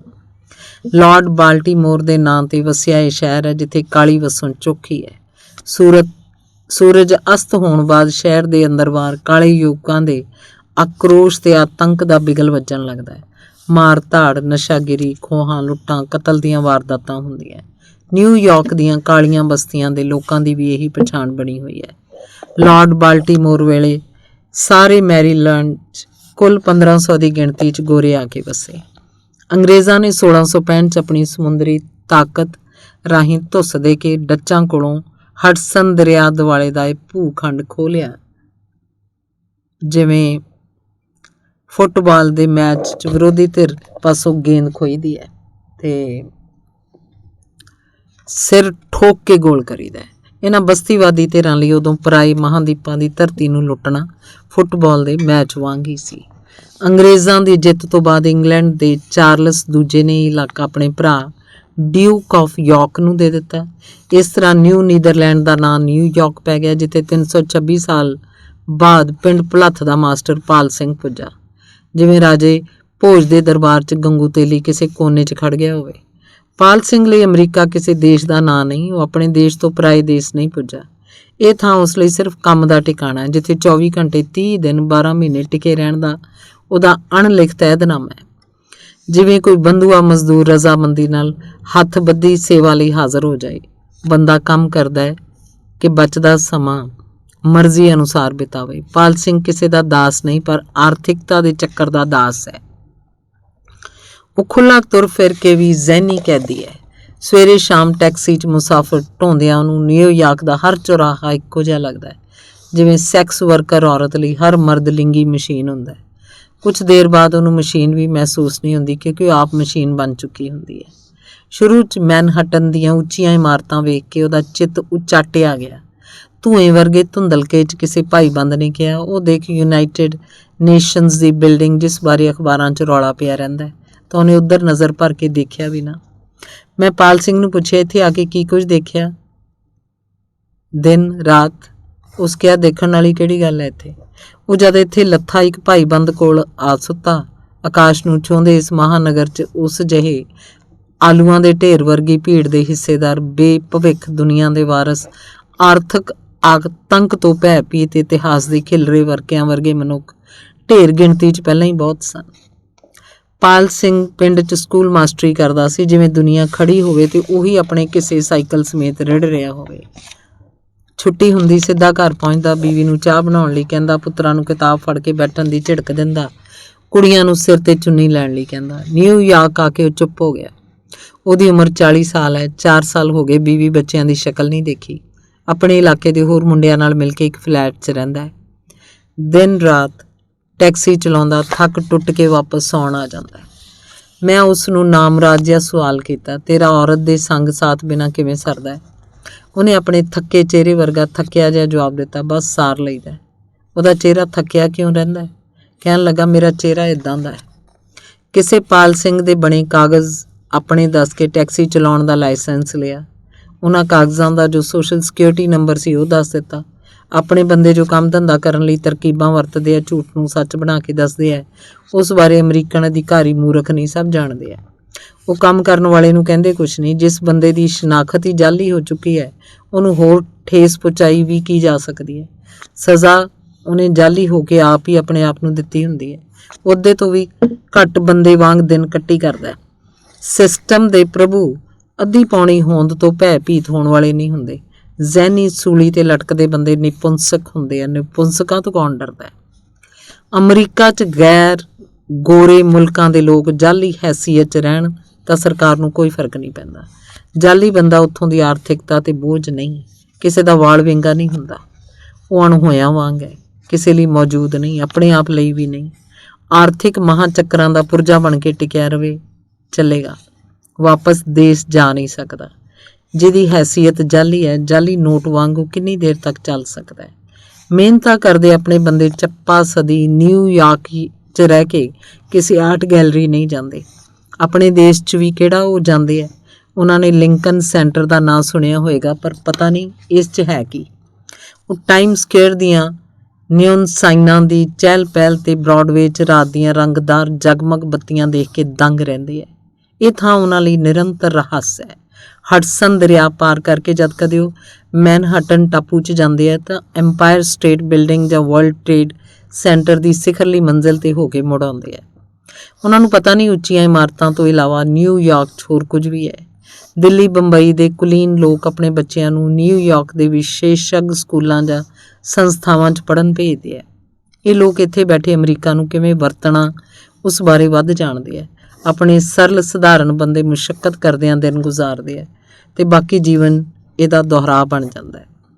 ਪਾਲ ਸਿੰਘ ਪੀਲੀ ਕੈਬ ਚਲਾਉਂਦਾ ਹੈ, ਜੋ ਨਿਊਯਾਰਕ 'ਚ ਆਵਾਸੀਆਂ ਲਈ ਸਭ ਤੋਂ ਖਤਰਨਾਕ ਧੰਦਾ ਹੈ। ਪਿਛਲੇ 10 ਸਾਲਾਂ 'ਚ 350 ਤੋਂ ਵੱਧ ਏਸ਼ੀਅਨ ਕੈਬ ਚਾਲਕ ਕਤਲ ਦੀਆਂ ਵਾਰਦਾਤਾਂ ਦੇ ਸ਼ਿਕਾਰ ਹੋਏ। ਇਹਨਾਂ 'ਚ ਵੱਡੀ ਗਿਣਤੀ ਪੰਜਾਬੀ ਮੁੰਡਿਆਂ ਦੀ ਹੈ। ਕਤਲ, ਖੋਹਾਂ, ਰੇਪ, ਕੁੱਟਮਾਰ ਤੇ ਹੋਰ ਇਹੋ ਜਿਹੇ ਜੁਰਮਾਂ ਦਾ ਠੇਕਾ ਉੱਥੇ ਕਾਲਿਆਂ ਨੇ ਲੈ ਰੱਖਿਆ। ਬਹੁਤਿਆਂ ਦਾ ਇਹ ਨਿੱਤ ਦਾ ਧੰਦਾ ਹੈ। ਇਹਦਾ ਕਿਸੇ ਪਾਸ ਕੋਈ ਉਪਾਅ ਨਹੀਂ। ਗੋਰੇ ਕਾਲਿਆਂ ਤੋਂ ਦੂਰ ਰਹਿੰਦੇ ਆ ਤੇ ਏਸ਼ੀਅਨ ਭੈ 'ਚ ਉਹਨਾਂ ਦੇ ਨੇੜੇ ਨਹੀਂ ਲੱਗਦੇ। ਨਿਊਯਾਰਕ ਦੀਆਂ ਸੜਕਾਂ 'ਤੇ ਕਾਲਿਆਂ ਦਾ ਰਾਜ ਹੈ। ਅੰਮ੍ਰਿਤਸਰ ਤੋਂ ਆਇਆ ਮੀਨੂ ਕਹਿਣ ਲੱਗਾ, ਮੈਂ ਤਦ ਹੀ ਆ ਕੇ ਗੈਸ ਸਟੇਸ਼ਨ 'ਤੇ ਕੰਮ ਕੀਤਾ। ਕੀ ਫਾਇਦਾ ਇਹੋ ਜਿਹੀ ਕਮਾਈ ਦਾ ਜੇ ਜਾਨ ਹੀ ਜਾਂਦੀ ਹੋਵੇ। ਹੁਣ ਉਹ ਕੋਰੀਅਰ ਸਰਵਿਸ ਲਈ ਆਪਣੀ ਪਿਕਅਪ ਵੈਨ ਚਲਾਉਂਦਾ ਹੈ। ਸਵੇਰੇ 7 ਵਜੇ ਉਹਦੇ ਪੇਜਰ ਦੀ ਬੀਪ ਵੱਜਣ ਲੱਗ ਪੈਂਦੀ ਹੈ। ਜਦ ਉਹ ਘੂਕ ਸੁੱਤਾ ਹੁੰਦਾ ਹੈ ਤੇ ਅੱਧੇ ਘੰਟੇ 'ਚ ਘਰੋਂ ਬਾਹਰ। ਜੋ ਕੰਮ ਹੋਰ ਕੋਈ ਕਰਨ ਲਈ ਤਿਆਰ ਨਹੀਂ, ਮੀਨੂ ਉਸ ਲਈ ਤਿਆਰ ਹੈ ਤੇ ਸ਼ਾਮ ਘਰ ਪਹੁੰਚਦਿਆਂ ਤੱਕ ਉਹ $200-250 ਕੁੱਟ ਲੈਂਦਾ। ਕਹਿਣ ਲੱਗਾ, ਜਦ ਮੈਂ ਗੈਸ ਸਟੇਸ਼ਨ 'ਤੇ ਸੀ ਤਾਂ ਇੱਕ ਸ਼ੁੱਕਰਵਾਰ ਦੀ ਸ਼ਾਮ ਮੈਂ ਆਪਣਾ ਪੇ ਪੈਕਟ ਜੇਬ 'ਚ ਪਾਈ ਰਾਤ ਦੇ 8 ਵਜੇ ਬਰਫ਼ ਪਈ ਹੋਈ ਤੇ ਘਰ ਦੇ ਨੇੜੇ ਵਾਲੇ ਚੌਂਕ ਕੋਲ ਪੁੱਜਾ ਤਾਂ ਇੱਕ ਡਾਇਨਾਸੌਰ ਵਰਗਾ ਉੱਚਾ ਕੱਲੂ ਮੇਰੇ ਅੱਗੇ ਖੜ ਕੇ ਕਹਿਣ ਲੱਗਾ, ਆਏ ਮੈਨ ਗਿਵ ਮੀ ਯੋਰ ਮਨੀ। ਉਸ ਬੰਦੇ ਨੂੰ ਦੇਖ ਮੇਰਾ ਰੋਣ ਨਿਕਲ ਗਿਆ। ਮੈਂ ਸੋਚਿਆ, ਮੀਨੂ ਸਿੰਘ ਤੂੰ ਅੱਜ ਗਿਆ। ਅਚਾਨਕ ਪਤਾ ਨਹੀਂ ਕਿੱਥੋਂ ਮੇਰੇ 'ਚ ਜੋਸ਼ ਆਇਆ। ਮੈਂ ਝਕਾਨੀ ਦੇ ਕੇ ਸ਼ੂਟ ਛੱਡ ਦਿੱਤੀ ਤੇ ਉਹ ਮੇਰੇ ਪਿੱਛੇ। ਮੈਂ ਸਿੱਧਾ ਆਪਣੇ ਫਲੈਟਾਂ ਦੇ ਗੇਟ ਵੱਲ। ਕੋਈ ਉਦੋਂ ਦਾਖਲ ਹੋ ਰਿਹਾ ਸੀ। ਉਸ ਨਾਲ ਹੀ ਅੰਦਰ ਆ ਗਿਆ। ਗੇਟ ਬੰਦ ਕਰਤਾ। ਪਰ ਮੈਂ ਤੁਹਾਨੂੰ ਦੱਸਾਂ, ਇਹਨਾਂ ਕਾਲਿਆਂ ਦਾ ਕੋਈ ਦੋਸ਼ ਨਹੀਂ। ਸਦੀਆਂ ਭਰ ਇਹਨਾਂ 'ਤੇ ਅਤਿਆਚਾਰ ਹੁੰਦਾ ਰਿਹਾ। ਇਹ ਉਹਦਾ ਬਦਲਾ ਲੈ ਰਹੇ ਨੇ। ਮੀਨੂ ਦਾ ਇੱਕ ਹੋਰ ਦੋਸਤ ਹੈ ਗੁਰਦੇਵ ਸਿੰਘ, ਜੋ ਪੀਲੀ ਕੈਬ ਚਲਾਉਂਦਾ। ਕਹਿਣ ਲੱਗਾ, ਬੜੇ ਗੰਦੇ ਬੰਦੇ ਆ ਜੀ ਇਹ। ਕੈਬ 'ਚ ਬੈਠਣਗੇ ਤਾਂ ਬੁੜਕ ਕੇ ਕਹਿਣਗੇ, ਸਪੀਡ ਅਪ ਮੈਨ, ਚਾਰਜਿੰਗ ਮੋਰ ਮੈਨ, ਫੱਕ ਅਪ ਮੈਨ। ਤਦ ਗੁਰਦੇਵ ਨੇ ਇੱਕ ਘਟਨਾ ਸੁਣਾਈ। ਉਸ ਰਾਤ ਭਾਰੀ ਬਰਫ਼ ਪੈ ਰਹੀ ਸੀ। ਮੈਂ ਦਿਨ ਭਰ ਕੈਬ ਚਲਾ ਕੇ ਘਰ ਜਾ ਰਿਹਾ ਸੀ ਕਿ 3 ਕਾਲੇ ਕਹਿਣ ਲੱਗੇ, ਲਿਆ ਜੋ ਹੈ। ਮੇਰੇ ਪਾਸ ਦਿਨ ਦੀ ਕਮਾਈ $170। ਮੈਂ ਤੇਜ਼ ਦੌੜਿਆ। ਸਾਹਮਣੇ ਆਪਣੇ ਫਲੈਟਾਂ ਦੀ ਬਿਲਡਿੰਗ ਸੀ। ਅੰਦਰ ਦਾਖਲ ਹੋਇਆ ਤਾਂ ਬਾਹਰਲਾ ਗੇਟ ਬੰਦ ਹੁੰਦਿਆਂ ਤੱਕ ਉਹਨਾਂ ਮੈਨੂੰ ਘੇਰ ਲਿਆ। ਮੇਰੀ ਸਾਰੀ ਦਿਨ ਦੀ ਕਮਾਈ ਲੁੱਟ ਕੇ ਚਲੇ ਗਏ। ਮੈਨੂੰ ਰਾਤ ਭਰ ਨੀਂਦ ਨਾ ਆਈ। ਗੁਰਦੇਵ ਦੱਸਣ ਲੱਗਾ, ਮੈਂ ਫੈਸਲਾ ਕਰ ਲਿਆ, ਯੈਲੋ ਕੈਬ ਨਹੀਂ ਚਲਾਉਣੀ। ਲਿਮੋਜ਼ੀਨ ਖਰੀਦ ਲਈ। ਪਰ ਇੱਕ ਦਿਨ ਰਾਤ ਵੇਲੇ ਬ੍ਰਾਂਕਸ ਦਾ ਫੇਅਰ ਮਿਲਿਆ। ਬ੍ਰਾਂਕਸ ਤੁਹਾਨੂੰ ਪਤਾ ਹੀ ਹੈ, ਕਾਲਿਆਂ ਦੀ ਬਸਤੀ ਆ, ਹਾਰਲਮ ਵਾਂਗ।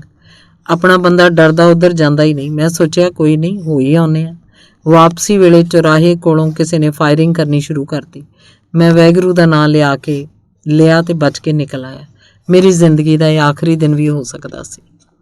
ਤਦ ਉਹਦੀ ਬੀਵੀ ਸੁਰਿੰਦਰ ਕਹਿਣ ਲੱਗੀ, ਦੇਖੋ ਭਾਜੀ, ਇਹਨਾਂ ਕਾਲਿਆਂ ਨਾਲ ਹੋਈ ਵੀ ਬਹੁਤ ਬੁਰੀ ਆ। ਜਿਹੜਾ ਮੈਨਹਟਨ ਇੰਨੀਆਂ ਵੱਡੀਆਂ ਬਿਲਡਿੰਗਾਂ ਇਹਨਾਂ ਕੋਲੋਂ ਜਬਰੀ ਕੰਮ ਕਰਵਾ ਕੇ ਬਣਵਾਈਆਂ ਗਈਆਂ। ਹੁਣ ਇਹ ਕਹਿੰਦੇ ਨੇ ਮੈਨਹਟਨ ਤਾਂ ਸਾਡੇ ਵਡੇਰਿਆਂ ਦੀ ਲੋਥਾਂ 'ਤੇ ਉਸਰਿਆ। ਇਹ ਗੁਲਾਮ ਸਨ ਜਦ ਤਾਂ ਜੇ ਦੌੜਨ ਲੱਗਦੇ ਤਾਂ ਗੋਰੇ ਇਹਨਾਂ ਨੂੰ ਗੋਲੀ ਮਾਰ ਦਿੰਦੇ। ਕਈਆਂ ਨੂੰ ਪੱਥਰ ਨਾਲ ਜਿਉਂਦਿਆਂ ਮਾਰਿਆ ਗਿਆ। ਇਹਨਾਂ ਨੂੰ ਪੁਸ਼ਤਾਂ ਦਾ ਗੁੱਸਾ ਹੈ। ਇਹਨਾਂ ਨੂੰ ਹੁਣ ਕਿਸੇ ਦੀ ਪਰਵਾਹ ਨਹੀਂ, ਨਾ ਦੇਸ਼ ਆਪਣਾ, ਨਾ ਧਰਮ, ਨਾ ਬੋਲੀ। ਕੰਮ ਨਹੀਂ ਕਰਦੇ, ਵੈਲਫੇਅਰ ਖਾਂਦੇ ਆ ਜਾਂ ਨਸ਼ਾ ਕਰਦੇ ਆ ਜਾਂ ਰਾਹ ਜਾਂਦੇ ਬੰਦੇ ਨੂੰ ਮਾਰ ਦਿੰਦੇ ਆ $2 ਬਦਲੇ। ਆਪਣੇ ਇੱਕ ਨਕੋਦਰ ਦਾ ਮੁੰਡਾ ਗੈਸ ਸਟੇਸ਼ਨ 'ਤੇ ਲੱਗਾ ਹੀ ਸੀ ਕਿ ਕਾਲਾ ਮੁੰਡਾ ਆਇਆ। ਕਹਿਣ ਲੱਗਾ, ਗਿਵ ਮੀ ਅ ਕੁਆਟਰ ਮੈਨ, ਜਿਵੇਂ ਬੋਲਦੇ ਆ। ਤੇ ਆਪਣੇ ਮੁੰਡੇ ਨੂੰ ਪਹਿਲਾਂ ਤਾਂ ਸਮਝ ਨਾ ਆਇਆ ਕਿ $2 ਕਿਉਂ ਮੰਗ ਰਿਹਾ। ਉਹਨੇ ਜੇਬ ਫਰੋਲੀ। ਕਾਲੇ ਨੂੰ ਲੱਗਾ ਜਿਵੇਂ ਪਿਸਤੌਲ ਕੱਢ ਰਿਹਾ। ਕਾਲਾ ਗੈਸ ਵਾਲੇ ਮੁੰਡੇ ਨੂੰ ਗੋਲੀ ਮਾਰ ਕੇ ਤੁਰਦਾ ਬਣਿਆ। ਥੋੜ੍ਹੀ ਦੇਰ ਬਾਅਦ ਸੁਰਿੰਦਰ ਫੇਰ ਬੋਲਣ ਲੱਗੀ, ਤੁਸੀਂ ਡਿਸਕਵਰੀ ਚੈਨਲ ਦੇਖਦੇ ਹੋ? ਕਿਹੜਾ ਨਿਊਯਾਰਕ ਬਾਰੇ ਪ੍ਰੋਗਰਾਮ ਸੀ ਕਿ ਧਰਤੀ ਹੇਠੋਂ ਸੀਵਰੇਜ 'ਚੋਂ ਕਈ ਬੰਦਿਆਂ ਦੀਆਂ ਹੱਡੀਆਂ ਮਿਲੀਆਂ। ਪਤਾ ਲੱਗਾ ਇਹ ਹੱਡੀਆਂ ਉਹਨਾਂ ਕਾਲਿਆਂ ਦੀਆਂ ਹੈ ਜਿਨ੍ਹਾਂ ਕੋਲੋਂ ਮੈਨਹਟਨ ਦੀਆਂ ਇਮਾਰਤਾਂ ਦੀ ਉਸਾਰੀ ਲਈ ਜਬਰਨ ਕੰਮ ਕਰਵਾਇਆ ਗਿਆ। ਕਈ ਕੰਮ ਦੇ ਬੋਝ ਨਾਲ ਹੀ ਮਰ ਗਏ। ਫਿਰ ਗੁਰਮੀਤ ਸਿੰਘ ਦੀ ਗੱਲ ਚੱਲ ਪਈ। ਨਿਊਯਾਰਕ ਤੋਂ 3-4 ਘੰਟੇ ਦੀ ਕਾਰ ਦੌੜ ਤੇ ਨਿਊ ਜਰਸੀ ਸਟੇਟ ਦਾ ਸ਼ਹਿਰ ਐਟਲਾਂਟਿਕ ਸਿਟੀ ਹੈ, ਜਿੱਥੇ ਸਮੁੰਦਰ ਦੇ ਕਿਨਾਰੇ ਬੀਚ ਹੈ। ਲੋਕ ਉੱਥੇ ਬੀਚ ਨਾਲੋਂ ਵੱਧ ਉਹਨਾਂ ਹੋਟਲਾਂ 'ਚ ਜਾਂਦੇ ਹੈ ਜਿੱਥੇ ਕੈਸੀਨੋ ਦੀਆਂ ਸੈਂਕੜੇ ਮਸ਼ੀਨਾਂ ਰਾਹੀਂ ਜੂਆ ਚੱਲਦਾ ਹੈ। ਕੈਸੀਨੋ ਦਾ ਮਾਹੌਲ ਚਕਾਚੌਂਧ ਕਰਨ ਵਾਲਾ ਹੈ। ਆਪਣੇ ਬੰਦੇ ਮੈਨਹਟਨ ਦੀ 5th ਸਟਰੀਟ ਜਾਂ ਸਟੈਚੂ ਆਫ ਲਿਬਰਟੀ ਤੋਂ ਬਾਅਦ ਕਿਸੇ ਮਹਿਮਾਨ ਨੂੰ ਕੈਸੀਨੋ ਦੀਆਂ ਜੂਆ ਮਸ਼ੀਨਾਂ ਦਿਖਾਉਣ ਤੇ ਖੇਡਣ ਲੈ ਕੇ ਆਉਂਦੇ ਆ। ਰਸਤੇ 'ਚ ਗੁਰਮੀਤ ਸਿੰਘ ਦੀਆਂ ਗੱਲਾਂ ਹੋਣ ਲੱਗੀਆਂ। ਜਿਹੜਾ ਮੁੰਡਾ ਗਾਇਬ ਹੋਇਆ 10 ਦਿਨ ਹੋਏ, ਉਹ ਜੇ ਵਾਪਸ ਨਹੀਂ ਆਇਆ। ਲੋਕ ਕਹਿੰਦੇ ਆ ਗੁਰਮੀਤ ਨੇ ਮਰਵਾ ਦਿੱਤਾ। ਮੁੰਡਾ ਗੁਰਮੀਤ ਦੇ ਗੈਸ ਸਟੇਸ਼ਨ ਤੇ ਕੰਮ ਕਰਦਾ ਸੀ ਤੇ ਸੇਫ 'ਚੋਂ ਨੋਟ ਕੱਢ ਲੈਂਦਾ ਸੀ। ਹੁਣ ਉਹ ਗਾਇਬ ਹੈ ਤੇ ਪਤਾ ਲੱਗਾ ਗੁਰਮੀਤ ਨੇ ਚੁਕਵਾ ਦਿੱਤਾ ਹੈ। ਮੁੰਡੇ ਦੇ ਬੰਦੇ ਗਏ ਸੀ ਉਹਦੇ ਕੋਲੇ ਕਿ ਮੁੰਡਾ ਮੋੜਦੇ ਕਹਿਣ ਲੱਗਾ, ਕੱਢਾਂ ਬੰਦੂਕ ਫਿਰ, ਤੁਸੀਂ ਨਹੀਂ ਜਾਂਦੇ ਤਾਂ। ਗੁਰਮੀਤ 30 ਸਾਲ ਦਾ ਮੁੰਡਾ 25-30 ਖੂਨ ਕਰ ਬੈਠਾ ਹੈ। ਇਟਾਲੀਅਨ ਮਾਫੀਆ ਦੇ ਨਾਲ ਮਿਲਿਆ ਹੋਇਆ। ਕਾਲੇ ਵੀ ਉਹ ਤੋਂ ਡਰਦੇ ਆ। 60-70 ਪੈਟਰੋਲ ਪੰਪ ਨੇ ਉਹਦੇ। ਕੁਝ ਸਾਲ ਪਹਿਲਾਂ ਗੈਸ ਪਾਉਂਦਾ ਹੁੰਦਾ ਸੀ, ਫਿਰ ਡਰੱਗਸ ਦਾ ਧੰਦਾ ਕਰਨ ਲੱਗਾ। ਹੁਣ ਡਰਦਾ ਉਹਦੇ ਖਿਲਾਫ ਕੋਈ ਗਵਾਹੀ ਨਹੀਂ ਦਿੰਦਾ। ਉਹਦੇ ਭਰਾ ਨੇ ਕੁਆਲਿਟੀ ਰੈਸਟੋਰੈਂਟ 'ਚ ਇੱਕ ਬੰਦੇ ਦਾ ਖੂਨ ਕਰਤਾ। ਗੁਰਮੀਤ ਦੇ ਇੱਕ ਬੰਦੇ ਨੇ ਖੂਨ ਆਪਣੇ ਨਾਂ ਲੈ ਲਿਆ। ਹੁਣ ਉਹ ਬੰਦਾ ਜੇਲ੍ਹ 'ਚ ਹੈ। ਗੁਰਮੀਤ ਨੇ ਆਪਣੀ ਭੈਣ ਦਾ ਰਿਸ਼ਤਾ ਉਹਦੇ ਨਾਲ ਕਰਨਾ ਤੈਅ ਕੀਤਾ। 6 ਮਹੀਨੇ ਬਾਅਦ ਉਹਨੇ ਬਰੀ ਹੋ ਜਾਣਾ। ਡਰਦਿਆਂ ਕਿਸੇ ਗਵਾਹੀ ਨਹੀਂ ਦੇਣੀ। ਨਿਊਯਾਰਕ ਤੋਂ 70-80 ਮੀਲ ਦੀ ਦੂਰੀ ਤੇ ਲੌਂਗ ਆਈਲੈਂਡ ਹੈ। ਉੱਥੇ ਫਗਵਾੜੇ ਦੇ ਜੋਗਾ ਸਿੰਘ ਦੀ ਕੀਮਤੀ ਪੱਥਰਾਂ ਤੇ ਐਂਟੀਕ ਵਸਤਾਂ ਦੀ ਦੁਕਾਨ ਹੈ। ਜੋਗਾ ਸਿੰਘ ਨੇ ਜਮਾਇਕਾ ਮੂਲ ਦੀ ਕਾਲੀ ਸੋਨੀਆ ਨਾਲ ਸ਼ਾਦੀ ਕਰਾ ਰੱਖੀ ਹੈ। ਜ਼ਿੰਦਗੀ ਸਰਲ ਚਾਲ ਚੱਲ ਰਹੀ ਹੈ। ਉਹਨੇ ਲਾਇਲਪੁਰ ਖਾਲਸਾ ਕਾਲਜ ਤੋਂ ਪੰਜਾਬੀ ਦੀ MA ਕੀਤੀ ਹੈ। ਨਿਊਯਾਰਕ ਆ ਕੇ ਕਈ ਪਾਪੜ ਵੇਲੇ ਤੇ ਹੁਣ ਵਿਆਹ ਕਰਵਾ ਕੇ ਨਿਸ਼ਚਿੰਤ ਹੈ। ਉਹਨੂੰ ਪਾਲ ਸਿੰਘ ਵਰਗੇ ਫਿਕਰ ਨਹੀਂ, ਨਾ ਗੁਰਦੇਵ ਸਿੰਘ ਵਾਂਗ ਕਾਲਿਆਂ ਤੋਂ ਡਰ ਹੈ। ਉਹ ਆਪਣੀ ਜਮਾਇਕਨ ਬੀਵੀ ਨੂੰ ਨਾਲ ਲੈ ਕੇ 1983 'ਚ ਪੰਜਾਬ ਗਿਆ। ਉਸ ਤੋਂ ਬਾਅਦ ਨਹੀਂ ਜਾ ਸਕਿਆ। ਮੈਂ ਜੋਗਾ ਸਿੰਘ ਨੂੰ ਪੁੱਛਿਆ, ਪੰਜਾਬ ਜਾਣ ਦਾ ਦਿਲ ਨਹੀਂ ਕਰਦਾ? ਕਹਿਣ ਲੱਗਾ, ਦਿਲ ਕੋਈ ਮੇਰੇ ਸਟੋਰ ਦੀ ਕੀਮਤ ਦੇ ਦੇਵੇ, ਮੈਂ ਅੱਜੋਂ ਜਾਣ ਨੂੰ ਤਿਆਰ ਹਾਂ। ਮੈਂ ਸਮੁੰਦਰ ਵਾਲੇ ਪਾਸੇ ਘੁੰਮਣ ਬਾਅਦ ਵਾਪਸ ਫਿਰ ਜੋਗਾ ਸਿੰਘ ਦੇ ਸਟੋਰ 'ਚ ਆ ਗਿਆ ਤਾਂ ਪੁੱਛਿਆ, ਪਰ ਤੂੰ ਉੱਥੇ ਜਾ ਕੇ ਕਰੇਂਗਾ ਕੀ? ਉਹ ਮੁਸਕਰਾ ਕੇ ਕਹਿਣ ਲੱਗਾ, ਕਰਨਾ ਕੀ ਆ, ਖਾਕ ਛਾਣਾਂਗਾ। ਫਿਰ ਰੁਕਿਆ। ਜਦ ਮੈਂ ਚੱਲਣ ਲੱਗਾ ਹੌਲੀ ਜੀ ਕਹਿਣ ਲੱਗਾ, ਅਸੀਂ ਤਾਂ ਐਵੇਂ ਗੱਲਾਂ ਕਰਦੇ ਹਾਂ, ਵਾਪਸ ਕਿਹਨੇ ਜਾਣਾ? ਪਾਲ ਸਿੰਘ ਬਾਅਦ ਵਿੱਚ ਮਿਲਿਆ। ਕਹਿਣ ਲੱਗਾ ਕਿ ਉਹ ਪਾਲ ਸਿੰਘ ਦੇ ਨਾਂ ਤੇ ਵਿਆਹ ਕਰਵਾ ਕੇ ਪੱਕਾ ਹੋ ਜਾਏਗਾ, ਪਰ ਵਾਈਫ ਫੇਰ ਵੀ ਨਹੀਂ ਆ ਸਕਦੀ। ਉਹ ਮੇਰੇ ਨਾਲ ਜਾਲੀ ਤਲਾਕ ਲੈ ਕੇ ਇੱਥੇ ਕਿਸੇ ਨਾਲ ਮੁੱਲ ਦਾ ਵਿਆਹ ਕਰਵਾ ਕੇ ਆ ਸਕਦੀ ਹੈ। ਫਿਰ ਅਸੀਂ ਜਦੋਂ ਦੋਵੇਂ ਪੱਕੇ ਹੋ ਗਏ ਤਾਂ ਇਕੱਠੇ ਰਹਿ ਸਕਦੇ ਹਾਂ। ਇਸ ਚੱਕਰ 'ਚ ਪਤਾ ਨਹੀਂ ਕਿੰਨਾ ਚਿਰ ਲੱਗੇ। ਘਰ ਵਾਲੀ ਮੰਨੇ ਕਿ ਨਾ, ਇਹ ਵੀ ਪਤਾ ਨਹੀਂ। ਧੰਨਵਾਦ। ਸਮਾਪਤ।